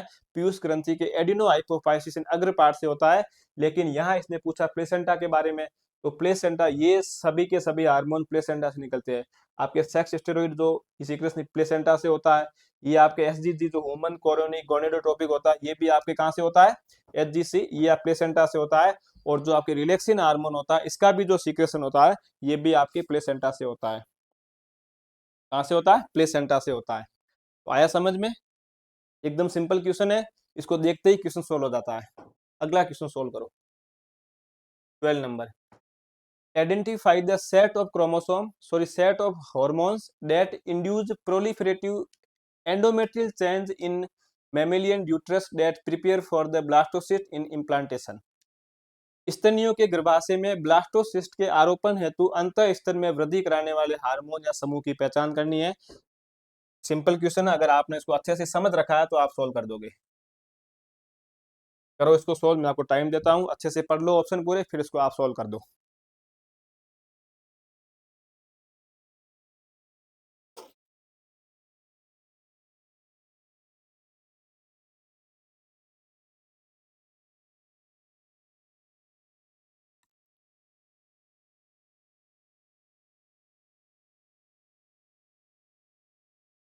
अब देखो मैं आपको, अगर ये किसी के रटा हुआ तो भी ठीक है, मैं आपको पूरा ये समझा देता हूँ अच्छे से। इसको आपने पढ़ रखा होगा मेंस्ट्रुअल साइकिल के बारे में, मतलब एमसी के बारे में। अब देखो मैं बात कर रहा हूँ, जैसे यहाँ से एक दिन से लगाकर अपन फर्स्ट डे से लेके ये अपन लेते हैं 5 डे तक, ये 5वां डे। इसके बाद अपन यहाँ से लेते हैं ये 14 डे। 14 डे के बाद मैं इसको लेके जा रहा हूँ ये 28 डे। आया समझ में, यही होता है ना मेंस्ट्रुअल साइकिल में। ये जो अपन यहाँ बात करेंगे अभी, ये इस ये 14 डे के ऊपर। यहाँ पे क्या होता है, तो आपको पता है कि यहाँ पर क्या आता है, यहाँ पर ओव्यूलेशन होता है, मतलब यहाँ पर अंडोत्सर्ग होता है। अंडोत्सर्ग होता है। जब ओव्यूलेशन होगा तो ये जैसे वो आपकी ग्रेफियन फॉलिकल होता है, इसके अंदर ये इसका ओवम बना हुआ है। तो जब अब देखो ये ओव्यूलेशन कौन कराएगा, तो इस ओव्यूलेशन को कराने के लिए एक हार्मोन आता है। यहाँ हार्मोन आप पे काम करेगा एलएच हार्मोन। कौन सा हार्मोन काम करेगा, एलएच हार्मोन काम करेगा। जब एलएच हार्मोन काम करेगा तो इसके अंदर से ये जो ओवम होता है, ये जो ओवम है, ये ओवम आपके यहाँ की बाहर आ गया, मतलब अंडाणु। इसको हम बोलते हैं अंडाणु बोलते हैं, या आप इसको बोल सकते हो सेकेंडरी oocyte है ना, सेकेंडरी oocyte। ओवम बाहर आ गया। अब ये जो पीछे जो ये जो खाली वाला बचा है, अब इसके अंदर से ओवम बाहर आ गया, ये पीछे खाली वाला बचा है, इसको आप बोलोगे ग्रेफियन फॉलिकल। इसको हम क्या बोलते हैं, खाली ग्रेफियन फॉलिकल है ना, ग्रेफियन फॉलिकल है। अब आपको पता है धीरे धीरे 15, 16, 17, 18, 19, 20 ऐसे मतलब ये डे आगे बढ़ेंगे। अब ये जो ग्रेफियन फॉलिकल बनी है, इस ग्रेफियन फॉलिकल को मुझे बताओ आगे चल के किसमें कन्वर्ट होना है। इसको आगे चल के कन्वर्ट होता है आपके कॉर्पस ल्यूटियम के अंदर कन्वर्ट होना है। किसमें होना है, कॉर्पस ल्यूटियम के अंदर। क्यों होना है, क्योंकि कॉर्पस ल्यूटियम क्यों बनेगा, कॉर्पस ल्यूटियम क्यों बनेगा, इसका कारण आपको आगे समझ आएगा। अब ये जो ग्रेफियन फॉलिकल को कॉर्पस ल्यूटियम के अंदर कन्वर्ट कौन करता है, तो यहाँ जो कन्वर्ट करने वाला आपके जो होता है वो आपके होता है एलएच हार्मोन। कौन सा होगा, ल्यूटिनाइजनिंग हार्मोन। अब देखो इसको रटा मत करो कि इसको एलएच हार्मोन क्यों बोलते हैं। इसको एलएच हार्मोन इसलिए बोलते हैं, ये जो खाली जो ग्रेफियन फॉलिकल बनी है, इस खाली ग्रेफियन फॉलिकल के अंदर इस एलएच हार्मोन की प्रेजेंस के अंदर धीरे धीरे इसके अंदर लिपिड का जमा होता है। क्या होता है? लिपिड का जमा होता है। उसके साथ में धीरे धीरे इसके अंदर येलो पिगमेंट का डिपोजिशन होता है। जब येलो पिगमेंट का डिपोजिशन होता है तो ये जो आपकी इसमें जो एक शब्द है ना, ये जो आपकी ल्यूटिनाइजिंग, ल्यूटिनाइजिंग एक लैटिन शब्द है, उसका मतलब होता है येलो कलर। तो इस ग्रेफियन फॉलिकल के अंदर जो एलएच हार्मोन होता है वो इसमें लिपिड का जमाव करता है और साथ में येलो कलर के पिगमेंट का भी जमाव करता है। इसलिए यहाँ पर जो ये कार्पस ल्यूटियम बनता है ये आपके येलो कलर का बनता है। कैसा बनता है? ये येलो कलर का बनता है। तो यहाँ पर ल्यूटीन के जमाव होने के कारण इस हार्मोन का नाम है एलएच हार्मोन, ल्यूटिनाइजिंग हार्मोन। अब देखो ये आपके कॉर्पस ल्यूटियम बन गया। अब इस कॉर्पस ल्यूटियम का काम क्या है? तो आपको पता है कि जो कॉर्पस ल्यूटियम होता है वो प्रोजेस्टेरोन हार्मोन को निकालता है। कौन से हार्मोन का सीक्रेशन करता है? ये प्रोजेस्टेरोन हार्मोन का स्त्रावण करता है, मतलब सीक्रेशन करता है, स्त्रावण करता है। प्रोजेस्टेरोन हार्मोन का काम क्या है? प्रोजेस्टेरोन हार्मोन जो होता है यूट्रस के अंदर जो गर्भाशय होता है, यूट्रस के अंदर जो एंडोमेट्रियम लेयर है, जो एंडोमेट्रियम है, जो एंडोमेट्रियम जो लेयर है, उस एंडोमेट्रियम लेयर की मोटाई या उसकी थिकनेस को बढ़ाता है, उसकी मोटाई या उसकी थिकनेस को बढ़ाता है। आया समझ में? तो एक तो जो गर्भाशय की जो एंडोमेट्रियम होती है, जहां पर ब्लास्टोसिस्ट आके आरोपण होगा, इम्प्लांटेशन होगा, उसकी मोटाई कौन बढ़ाता है? प्रोजेस्टेरोन बढ़ाता है। आप सोचो कि प्रोजेस्टेरोन इसकी मोटाई को क्यों बढ़ा रहा है। आप माइंड में अपने आप से पूछो कि कार्पस ल्यूटियम क्यों बन रहा है। उसका आंसर आपको मिलेगा, नेचर ने जो पूरी जो मशीन बनाई है फीमेल की बॉडी की, वो बहुत अच्छी बनाई है। अब देखिए यहाँ पर ओवम बैठा वेट कर रहा है कि इधर से कोई स्पर्म आएगा, उसके साथ में मैं जाके फ्यूज होऊंगा और मैं जाइगोट बनाऊंगा, जाइगोट से मोरुला, मोरुला से ब्लास्टोसिस्ट। अब फीमेल की बॉडी को पता है, मतलब फीमेल की बॉडी को पता है कि अगर बाई चांस स्पर्म आ गया और अगर यहाँ पर फर्टिलाइजेशन हो गया तो जाइगोट बन जाएगा। जाइगोट आपके कन्वर्ट होगा मोरुला के अंदर। अब उस मोरुला कन्वर्ट होगा आपके ब्लास्टोसिस्ट के अंदर। तो ब्लास्टोसिस्ट को रखेंगे कहाँ पर? अगर इधर एंडोमेट्रियम की अगर मोटाई नहीं बढ़ी तो इस ब्लास्टोसिस्ट को रखेंगे कहाँ पर? तो इस ब्लास्टोसिस्ट को रखने के लिए ये हाथों हाथ कार्पस ल्यूटियम में चेंज होती है। Corpus luteum on the spot progesterone hormone की मात्रा को बढ़ाता है और प्रोजेस्टेरोन हार्मोन की जो मात्रा होती है वो जाकर इस जाइगोट के लिए, इस ब्लास्टोसिस्ट के लिए एंडोमेट्रियम की मोटाई को बढ़ा के तैयार करती है। इधर भले फर्टिलाइजेशन हो या नहीं हो कोई मतलब नहीं है, ये तो अपना काम करेगा, एंडोमेट्रियम को बना के तैयार रखेगा हर मेस्ट्रुअल साइकिल के अंदर। ये इसलिए बना रहा है कि अगर बाई चांस यहाँ पर अगर हो गया फर्टिलाइजेशन, अगर बाई चांस इसको स्पर्म मिल गया, अगर इसको अपना साथी स्पर्म मिल गया, तो ये जाइगोट आके जो ब्लास्टोसिस्ट बनेगा उसको रखेंगे कहाँ पर? तो मतलब उसको रखने के लिए ये पहले से व्यवस्था करके रखता है यहाँ। तो इसलिए कॉर्पस ल्यूटियम बनता है, वो आपके ये एंडोमेट्रियम बना देगा। अब अगर बाई चांस इधर से कोई आपके स्पर्म नहीं आया तो फिर क्या होगा? तो कुछ नहीं, फिर ये जो कार्पस ल्यूटियम ये कार्पस एल्बिकेंस में चेंज हो जाएगा और ये जो एंडोमेट्रियम है ये आपके 28वें दिन ये आपके ब्रेक होकर ब्लड के रूप में बाहर आ जाएगी, एमसी के रूप में। आया समझ में? अब ये आपकी एक साइकिल पूरी हो गई। तो यहाँ पर इस 14 डे के बाद में एंडोमेट्रियम की मोटाई किसने बढ़ाई? प्रोजेस्टेरोन हार्मोन ने काम किया एंडोमेट्रियम की मोटाई बढ़ाने का काम। आया समझ में? तो एक तो एंडोमेट्रियम की यहाँ तो मोटाई बनती, इसका मतलब एंडोमेट्रियम पहले बन चुका है। इसका मतलब एंडोमेट्रियम इधर पहले बना हुआ था। इस मतलब 14 डे के बाद में एंडोमेट्रियम की मोटाई को धीरे धीरे बढ़ाया गया। इसलिए बढ़ाया गया ताकि जो ब्लास्टोसिस्ट बना वो आके यहाँ पे आराम से रह सके। अब अगर फर्टिलाइजेशन नहीं हुआ है तो क्या होगा? तो ये होगा कि जो ये एंडोमेट्रियम धीरे धीरे ब्रेक हो जाएगा और ये एमसी के रूप में जो जितना भी आपके जो साइकिल होता है, जैसे एवरेज इसको 28 डे माना गया है, तो ये एमसी के रूप में एंडोमेट्रियम यहाँ से बाहर निकल जाएगा।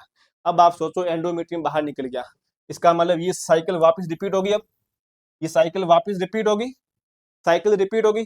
अब सोचो कि यहाँ एंडोमेट्रियम पूरा टूट चुका है, इसको वापस भी बनाना पड़ेगा ना भाई। किसी साइकिल को अगर आपको पूरा करना है, जो चीज पहले टूट चुकी है उसको वापस बनाना पड़ेगा। जैसे C3 साइकिल में रूबिस को बन रहा था। अब देखो ये साइकिल वापस आएगी, यहाँ वाला जो पीरियड होगा यहाँ से वापस आपके एमसी होगी, मतलब कि मेंस्ट्रुअल यहाँ आपके जैसे ब्लड का फ्लो होगा।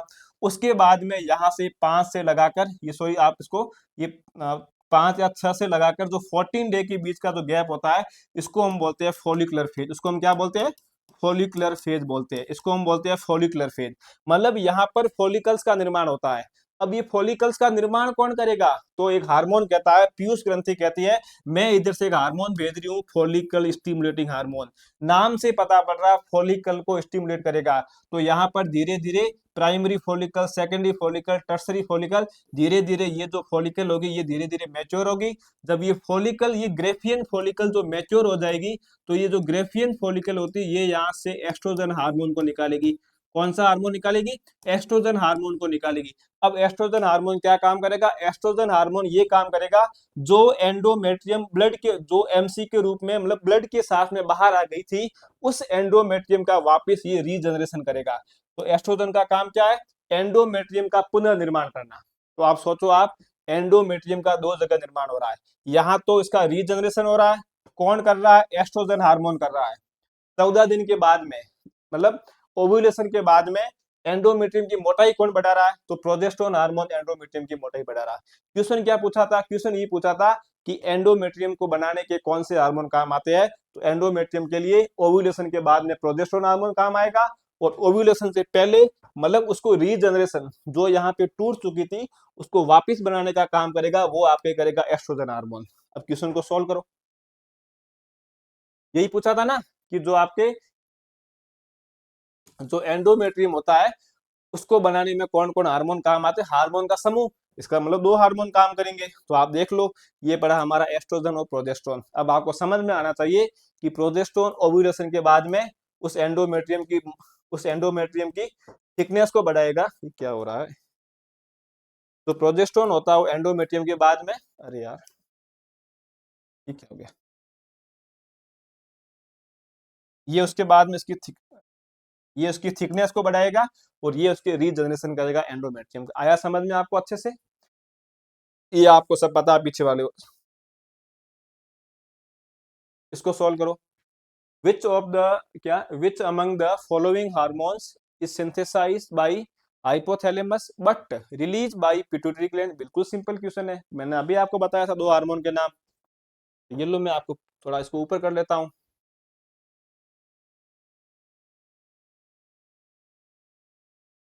क्वेश्चन ये पूछा है कि इनमें से कौन से हार्मोन है जिनका निर्माण तो होता है हाइपोथैलेमस के अंदर, लेकिन जिनका जो स्त्रावण होता है, जो सीक्रेशन होता है, वो आपके होता है पिट्यूटरी ग्लैंड के अंदर। तो आपको पता है कि एक तो हार्मोन होता है हमारा ऑक्सीटोसिन। अब इसके साथ में दूसरा हार्मोन कौन सा है? तो हमने पीछे पढ़ रखा था। तो सेकंड हमारा हार्मोन होता है, एक तो इसका आंसर ऑक्सीटोसिन। इसके साथ में एक हार्मोन और है जिसका हमारे नाम होता है वेसोप्रेसिन। उसका नाम क्या है? Vasopressin hormone. इसका दूसरा नाम है एंटी डाईयूरेटिक हार्मोन। तो हो गया सोल्व ये। अगला क्वेश्चन सोल्व करो। Arrange the descending sequence of the location from head to foot. ठीक है, इसने पूछा है कि एक वुमन की बॉडी के अंदर जो जो एंडोक्राइन ग्लैंड पाई जाती है, उनको आप सिर से लगाकर पांव तक आपको उनको अरेंज करना है। सबसे ऊपर ग्लैंड कौन सी होगी, उसके नीचे कौन सी होगी, उसके नीचे कौन सी होगी, उसके नीचे कौन सी होगी, उसके नीचे कौन सी होगी, उसके नीचे कौन सी होगी, ये आपको सेट करना है। उसको करो सेट। आपको अगर आता करो उसको सेट आप।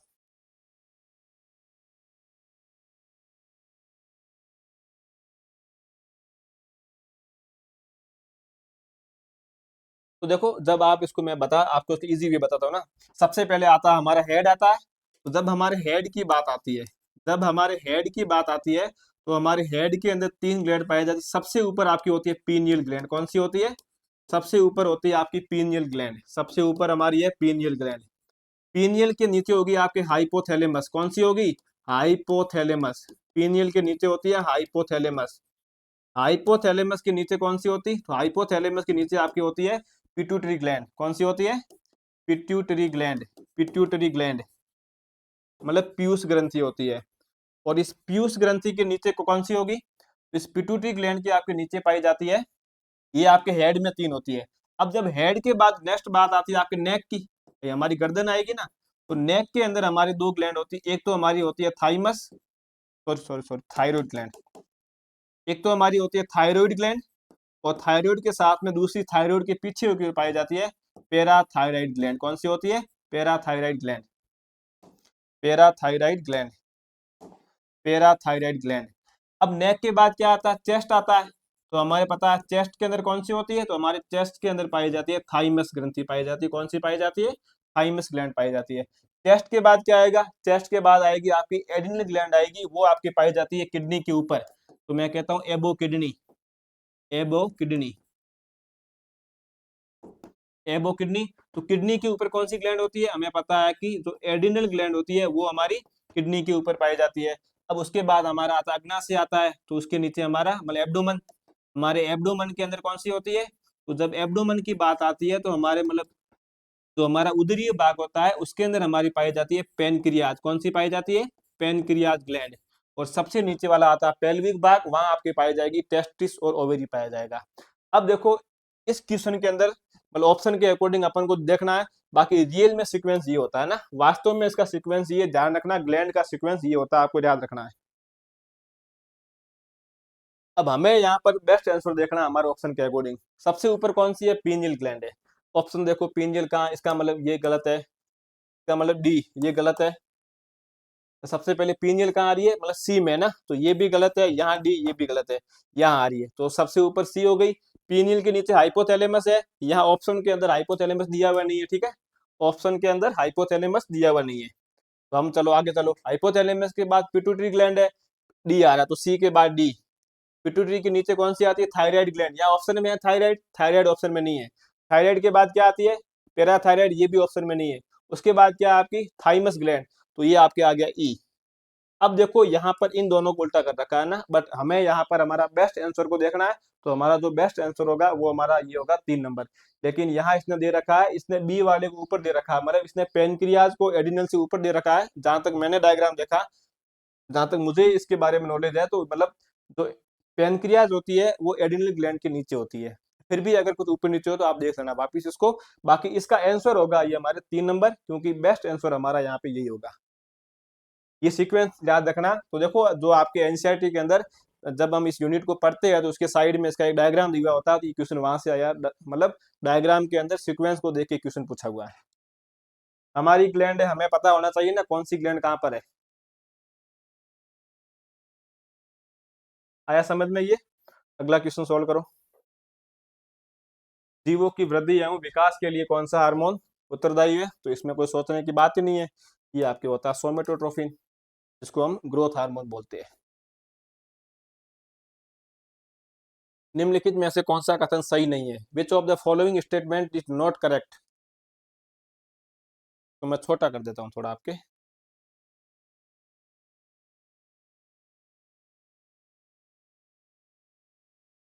अब आप इसको सोल्व करो। इसने पूछा है, देखो ऊपर क्वेश्चन ये है कि कौन सा स्टेटमेंट सही नहीं है, क्वेश्चन ये पूछा गया कौन सा स्टेटमेंट सही नहीं है, आपको ये देखना है कौन सा स्टेटमेंट सही नहीं है, कौन सा स्टेटमेंट सही नहीं है।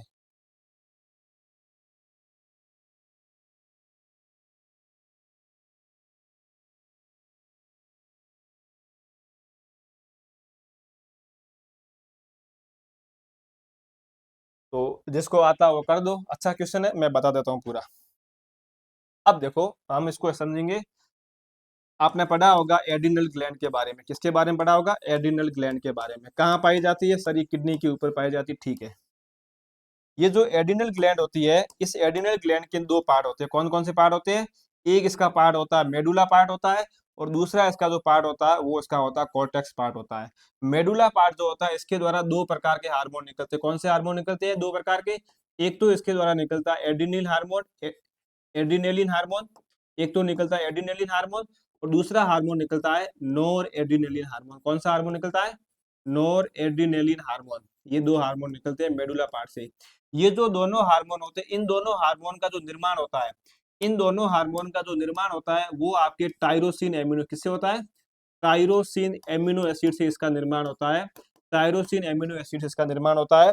जिस हार्मोन का निर्माण टायरोसिन एमिनो एसिड से होता है उन हार्मोन को हम बोलते हैं केटाकोलेमिन। क्या बोलते हैं? केटाकोलामाइंस। उस हार्मोन को हम बोलते हैं केटाकोलामाइंस।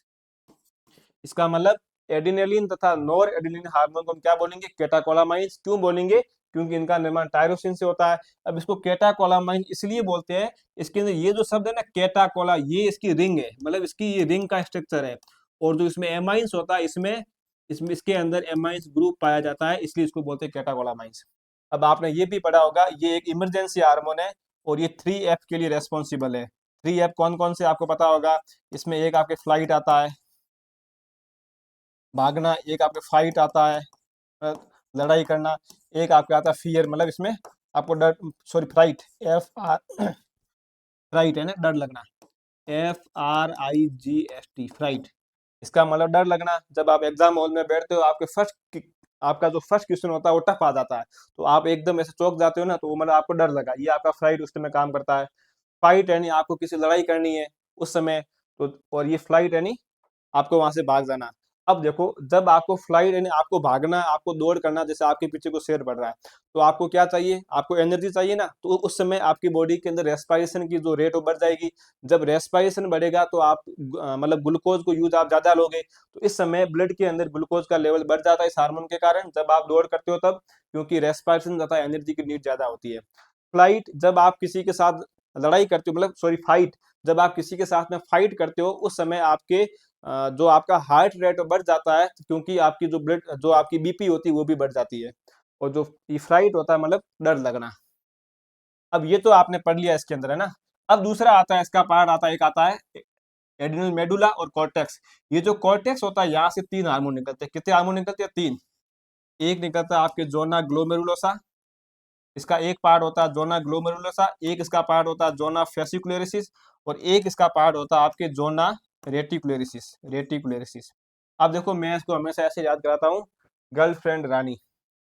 देखो भाई, जोना तो तीनों में कॉमन है, जोना जोना जोना, फिर है जोना ग्लोमेरुलोसा, जोना फेसिकुलेरिसिस, जोना रेटिकुलेरिसिस।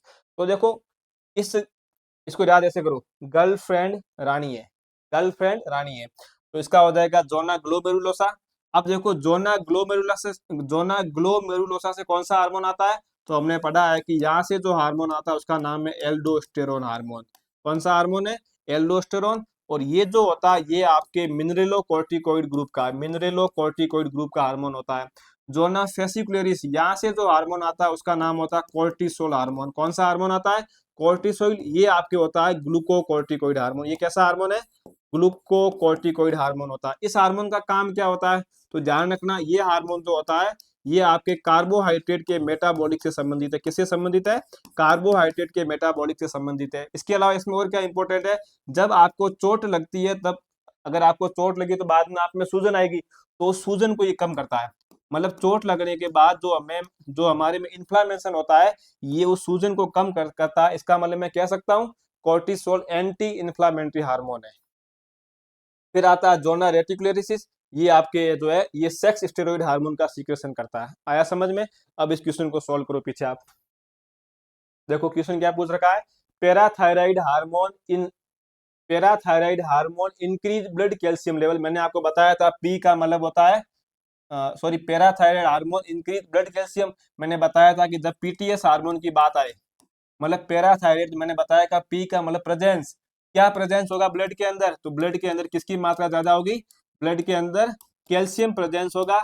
इसका मतलब ब्लड में कैल्शियम की मात्रा कोई इंक्रीज करेगा, ये बात सही है। इसने गलत क्या पूछा है?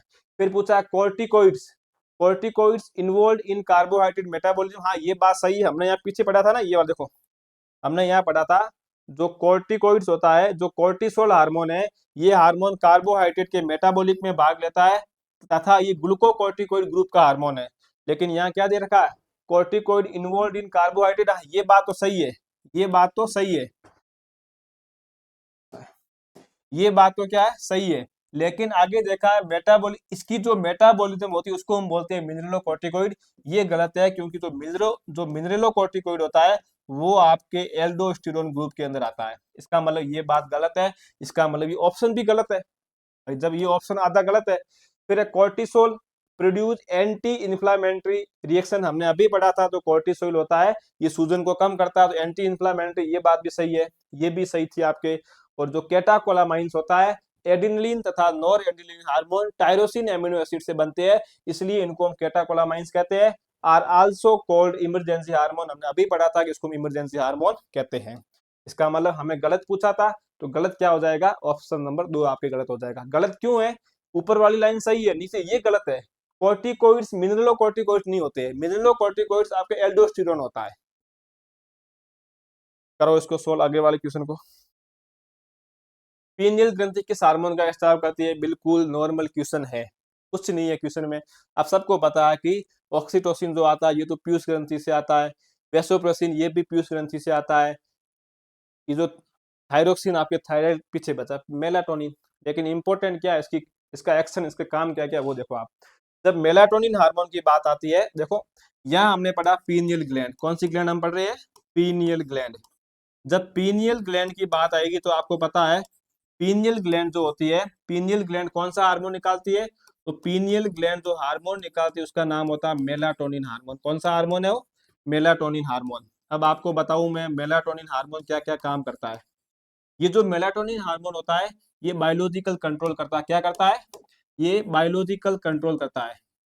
ये हार्मोन बायोलॉजिकल कंट्रोल करता है। मतलब बायोलॉजिकल कंट्रोल का मतलब क्या हुआ? तो आपको पता है ये हार्मोन हमारे अंदर सोने जागने की क्रिया का कंट्रोल करता है। स्लीप मतलब sleep and walk, sleep and walk मतलब इसका कंट्रोल कहने का मतलब ये सर्काडियम रिदम करता है। क्या करता है? ये सर्काडियम रिदम के अंदर ये हार्मोन हमारे काम आता है। तो मतलब स्लीप और वॉक के अंदर ये काम आता है। वॉक स्लीप मतलब, सॉरी सॉरी सॉरी सॉरी, ठीक है, सर्काडियन रिदम में। दूसरा इसका काम क्या होता है? तो ये जो मेलाटोनिन हार्मोन होता है ये हमारे स्किन कलर को लाइट करता है। स्किन कलर को क्या करता है? तो स्किन कलर हमारा होता है इसको ये हल्का करता है, मतलब हमें गोरा बनाता है। आया समझ में? तो ये सब इसके बारे में और भी चीजें खूब है। अगर कोई व्यक्ति अंधा है, अगर उसके अंदर मेलाटोनिन, अगर कोई इंसान अंधा है तो उसके अंदर लैंगिक परिपक्वता जल्दी आती है मेलाटोनिन हार्मोन के कारण। इसके अलावा ये जो हार्मोन होता है ये फीमेल के अंदर मेंस्ट्रुअल साइकिल को भी कंट्रोल करता है। ये हमारी इम्यून शक्ति को भी ये कंट्रोल करता है। अब मैं आपको एक फैक्ट बताता हूँ साइंटिफिक। आपने कभी सोचा कि हम लोग जब रूम में, जैसे हम रात को सो रहे हैं या हम बाहर सो रहे हैं डे में, तो जब लाइट चालू होती है या हम बाहर जब जब जब जब हम रूम में सो रहे हैं तब हमारी लाइट, हमारी ट्यूबलाइट चालू हो तो हमें नींद नहीं आती। तब हम कहते हैं कि ट्यूबलाइट बंद करो, मुझे अब सोना है, मुझे नींद नहीं आ रही है। वो नींद क्यों नहीं आ रही, उसका कारण क्या है? मतलब लाइट चालू होने पे आपको नींद क्यों नहीं आती है? क्योंकि उसका कारण लाइट नहीं है, उसका कारण है आपका हार्मोन। आपकी बॉडी के अंदर जो ग्लैंड काम करती है वो ग्लैंड काम नहीं कर रही है। अब सोचो क्या होता है, देखो आप डे टाइम के अंदर, मैं बोल रहा हूँ डे टाइम के अंदर, जब डे टाइम होता है, कहने का मतलब आप भले दिन में बाहर सो रहे हो या आप रूम के अंदर सो रहे हो लेकिन आपके रूम में लाइट जग रही है, मतलब लाइट स्टार्ट है।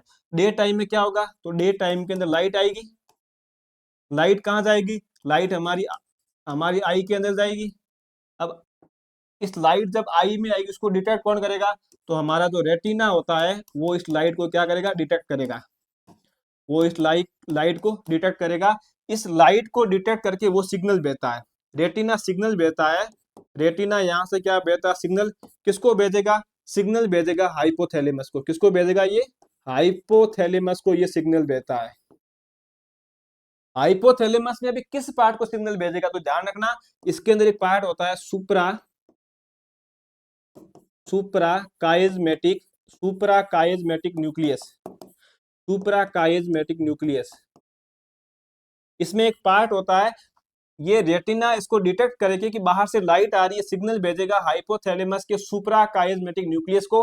अब ये जो इसकी शॉर्ट करते हैं SCN है ना, सुप्राकाइजमेटिक न्यूक्लियस। अब ये जो SCN है ये यहाँ से वापस सिग्नल भेजेगा, ये सिग्नल आगे भेजता है, ये आगे सिग्नल भेजेगा आपको पीनियल ग्लैंड। किसको भेजेगा सिग्नल? ये आगे सिग्नल भेजता है आपके पीनियल ग्लैंड को, मतलब पीनियल ग्रंथि को। पीनियल ग्रंथि को जैसे ये सिग्नल मिलेगा कि बाहर लाइट ज्यादा है, ये देखो ये सिग्नल आ रहा है, ये इन्फॉर्म मैसेज लेके आ रहा है कि बाहर लाइट है। तो पीनियल ग्रंथि को जैसे ही सिग्नल मिलेगा बाहर लाइट है तो इसका रिजल्ट ये होगा कि ये मेलाटोनिन के सीक्रेशन को कम कर देगी। मेलेटोनिन की मेलेटोनिन के सिक्रेशन को क्या कर देगी? कम कर देगी। मतलब मेलाटोनिन का सिक्रेशन कम हो जाता है। इसका मतलब जब डे होता है, जब लाइट आती है तो हमारी बॉडी के अंदर मेलाटोनिन का सिक्रेशन कम होता है। तो जब मेलाटोनिन का सिक्रेशन कम होता है इसलिए हमें, मतलब लाइट के अंदर हमें रात को नींद नहीं आती है या दिन में हमें बाहर नींद नहीं आती है। रात में क्या होता है? जब अंधेरा होता है उस समय यहाँ से सिग्नल जाता है, मतलब यहाँ से कोई सिग्नल नहीं आ रहा है। जब पीनियल ग्लैंड को कोई सिग्नल बाहर से नहीं मिल रहा है तो पीनियल ग्लैंड क्या करती है, अंधेरे के अंदर मेलाटोनिन के सीक्रेशन को बढ़ाती है। मतलब हमारी बॉडी में मेलाटोनिन का स्त्रावन ज्यादा होता है। जब हमारी बॉडी में मेलाटोनिन का स्त्रावन ज्यादा होता है तो हमें रात को नींद अच्छी आती है, मतलब अंधेरे में हमें नींद अच्छी आती है। इसका मतलब मैं ये कह सकता हूँ, इसका मतलब मैं ये कह सकता हूँ कि जब मेलाटोनिन, मैं ये कह सकता हूं कि जब मेलाटोनिन हार्मोन की मात्रा ज्यादा होगी तो एक तो मुझे नींद अच्छी आएगी, नींद के साथ और क्या होगा, नींद अच्छी आएगी और मेरी जो स्किन होगी वो लाइट होगी, मतलब मैं गोरे कलर का हो जाऊंगा, लाइट कलर की क्या होगी, हमारी स्किन होगी। अब आपने ये सुना होगा कि जो लोग रूमों के अंदर रहते हैं वो मतलब ज्यादा गोरे होते हैं, जो बाहर घूमते रहते हैं खेतों के अंदर वो कम गोरे होते हैं। उसका कारण क्या है, एक उसका कारण जैसे मेन तो भाई जैसे ब्लैक होने का कारण एक आपके जो मेलेनिन पिगमेंट होते हैं, एक कारण ये भी है कि मतलब अंधेरे के अंदर आप अगर रूम के अंदर रहते हो पूरा दिन तो आप में मेलाटोनिन का सीक्रेशन ज्यादा होता है, तो नींद ज्यादा आएगी और साथ में आपकी स्किन का कलर क्या हो जाएगा, लाइट हो जाएगा। अब आप सोचो, हम लोग क्या करते हैं, मैक्सिमम टाइम हम रात को फोन मतलब लाइट बंद करके हम लोग रील देखते हैं। अभी वर्तमान में हम कॉकरोच जनता पार्टी के फॉलोअर बढ़ा रहे हैं, क्योंकि फिलहाल वही चल रहा है, कॉकरोच जनता पार्टी। तो हम लोग क्या करते हैं, रात को जब सोते हैं अंधेरा लाइट बंद करके और फोन की ब्राइटनेस को फुल करके हम देखते हैं, उसमें हम रीलें देखते हैं या फेसबुक इंस्टाग्राम जो भी करते हैं, तो उस लैपटॉप की या जो फोन की स्क्रीन से जो हमारी जो लाइट आती है वो ब्लू लाइट होती है। ब्लू लाइट हमारी आंख से होके हमारी रेटिना पे जाती है, रेटिना सिग्नल देता है आपके हाइपोथैलेमस के पास में। जैसे ही सिग्नल हाइपोथैलेमस के पास जाता है, हाइपोथैलेमस सिग्नल भेजता है सुप्रा कायजमेटा न्यूक्लियस के पास में, सुप्रा कायजमेटिक न्यूक्लियस यहाँ से सिग्नल भेजता है पीनियल ग्लैंड को। जब पीनियल ग्लैंड को बाहर से सिग्नल मिल रहा है कि बाहर लाइट है, उसे ये नहीं पता है कि बाहर भाई के भाई उस भाई ने अंदर से रूम की लाइटें बंद कर रखी और वो फोन की लाइट आ रही है। उसे ये भी नहीं पता पीनियल ग्लैंड को कि इसके बाद इसको सोना है। उसको तो इतना पता है कि मुझे लाइट मिल रही है, इसका मतलब बाहर अंधेरा नहीं है, बाहर पूरी लाइट है। जब इसको सिग्नल मिलेगा तो ये मेलाटोनिन के सिक्रेशन को कम कर देती है। तब आपने देखा होगा कि हम लोग आधा आधा घंटा घंटा एक फोन चलाने के बाद हम जब सोते हैं तो हमें 2-3 घंटा नींद नहीं आती है। इसका कारण क्या है, और आपने पढ़ रखा होगा कि जो एंडोक्राइन जो हार्मोन होते हैं उनका जो हार्मोन का जो मतलब उनका इफेक्ट होता है वो धीरे धीरे होता है। तो अब जब मेलाटोनिन हार्मोन जब वापस बनेगा, आपने लाइट बंद की, आप सो गई और 2 घंटे बाद आपको नींद नहीं आती है, क्योंकि इस मेलाटोनिन हार्मोन को वापस बनने में टाइम लगता है, क्योंकि हार्मोन का जो इफेक्ट होता है वो धीरे धीरे होता है। आया समझ में? इसलिए रात को सोने से कम 2 घंटे पहले कभी फोन नहीं देखना चाहिए, क्योंकि जो ब्लू लाइट होती है वो इसको ज्यादा ट्रिगर करती है। इसलिए मतलब सोने से पहले हम लोग फोन देखते तो हमें नींद नहीं आती, इसका कारण ये था मेलाटोनिन हार्मोन। तो जितना बॉडी में मेलाटोनिन ज्यादा आएगा हमें नींद अच्छी आएगी, और जितनी अच्छी नींद आएगी और सॉरी मेलाटोनिन ज्यादा होगा नींद अच्छी आती है। और अंधेरे के और ये ज्यादा कब होता है, जब बाहर अंधेरा होता हो तब ये ज्यादा होता है, तो हमारी स्किन का कलर भी लाइट हो जाएगा। तो इसका राइट आंसर क्या था, मेलेटोनिन। देखो ये मैंने इतना आपको इसलिए समझाया कि आप कभी इसको भूलो नहीं, मतलब एक कहानी आपके माइंड में ये स्टोरी रहा है। बाकी ये तो हमारे काम की चीज है, हम लोग हमेशा फोन चलाते हैं। फिर ये निम्न में से कौन सा हार्मोन प्लेसेंटा द्वारा स्रावित नहीं होता है, बिल्कुल नॉर्मल क्वेश्चन है। प्लेसेंटा द्वारा कौन सा हार्मोन का स्रावन नहीं किया जाता है, करो उसको सोल्व। प्लेसेंटा द्वारा कौन से हार्मोन का स्रावन नहीं किया जाता है।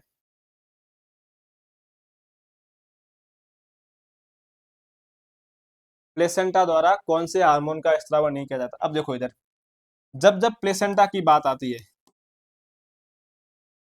जब जब प्लेसेंटा की बात आती है तो प्लेसेंटा के द्वारा जो सबसे इंपॉर्टेंट हार्मोन वो आपके होता है ह्यूमन कोरियोनिक गोनेडोट्रोपिक हार्मोन, इसका होता है।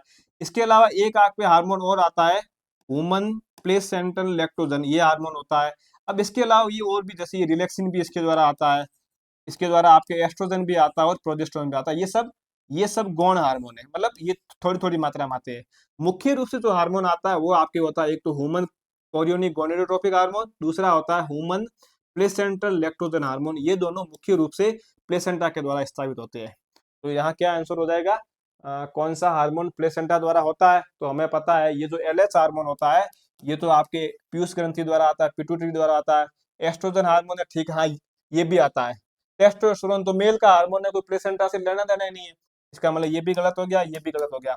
अब हमारे पास दो ऑप्शन बचे, एक बचा एस्ट्रोजन।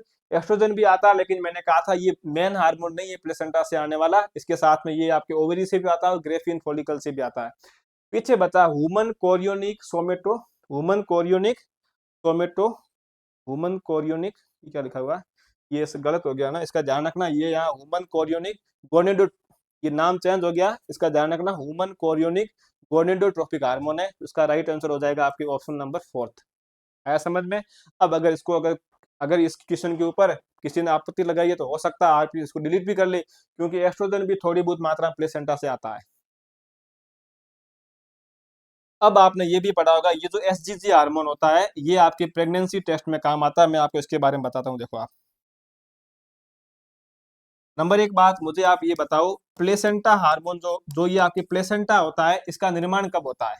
तो आपको पता होगा प्लेसेंटा का निर्माण कब होता है। तो आपको पता है, जैसे ऊपर ये जाइगोट बना, ये जाइगोट बना, जाइगोट फिर आपके किस में जाएगा, मोरूला में जाएगा, मोरूला किस में जाएगा, फिर ये आपके जाएगा ब्लास्टोसिस्ट के अंदर, किस में जाएगा, ब्लास्टोसिस्ट के अंदर। अब हमें पता है कि जैसे ये कोई यूट्रस है, अब ये जो ब्लास्टोसिस्ट बना है, ये जो ब्लास्टोसिस्ट बना है, ये 7 से 15 मतलब ये 5-6 दिन बाद में, मतलब 1 वीक के बाद में धीरे धीरे ये ब्लास्टोसिस्ट, ये यहाँ की जो एंडोमेट्रियम वॉल होती है यूट्रस की, ये यहाँ आके चिपक जाता है। मतलब यहाँ इसका क्या हो जाता है, इसका यहाँ इसका इम्प्लांटेशन हो जाता है। मतलब ब्लास्टोसिस्ट का फीमेल के यूट्रस के साथ में क्या हो जाता है, इम्प्लांटेशन। अब जब इसका इम्प्लांटेशन हो रहा है, जब ब्लास्टोसिस्ट का इम्प्लांटेशन होता है, उस समय यहाँ पर किसका निर्माण होता है, प्लेसेंटा का निर्माण होता है समझ में? जब ब्लास्टोसिस्ट का इम्प्लांटेशन होगा उस समय प्लेसेंटा बनेगा। ध्यान रखना, जब फर्टिलाइजेशन होता है उस समय प्लेसेंटा नहीं बनता है। भाई प्लेसेंटा का काम क्या, प्लेसेंटा का काम होता है फीमेल से जो मतलब जो पोषक पदार्थ है, जो न्यूट्रिशन है, वो इस ब्लास्टोसिस्ट को देना, मतलब इस एम्ब्रियो को देना। वो कब देंगे, जब वो इसके साथ में आके चिपकेगा, हम उसको तब देंगे ना। तो प्लेसेंटा का निर्माण कब होता है फीमेल के अंदर, जब ब्लास्टोसिस्ट आके इसका इम्प्लांटेशन होता है, उस समय होता है। अब आपने सुना होगा, जब ये प्लेसेंटा बन गया, अब ये हमारा प्लेसेंटा बन गया मतलब फीमेल का, तो ये जो प्लेसेंटा बना है, हम अभी ये पढ़ रहे हैं, ये जो प्लेसेंटा होता है इसका मुख्य हार्मोन होता है SCG, human chorionic gonadotropic hormone. अब आपने ये भी पढ़ा होगा, ये जो एससीजी हार्मोन है, ये जो एससीजी हार्मोन है, ये प्रेगनेंसी टेस्ट के अंदर काम आता है। किसमें काम आता है ये, प्रेगनेंसी, ये प्रेगनेंसी टेस्ट के अंदर काम आता है। आपने ये पढ़ा होगा ना, ये प्रेगनेंसी टेस्ट में क्या आता है, काम आता है। अब आप सोचो, आपने सुना होगा कि जो प्रेगनेंसी टेस्ट होता है वो कम से कम 15-20 दिन बाद में होता है।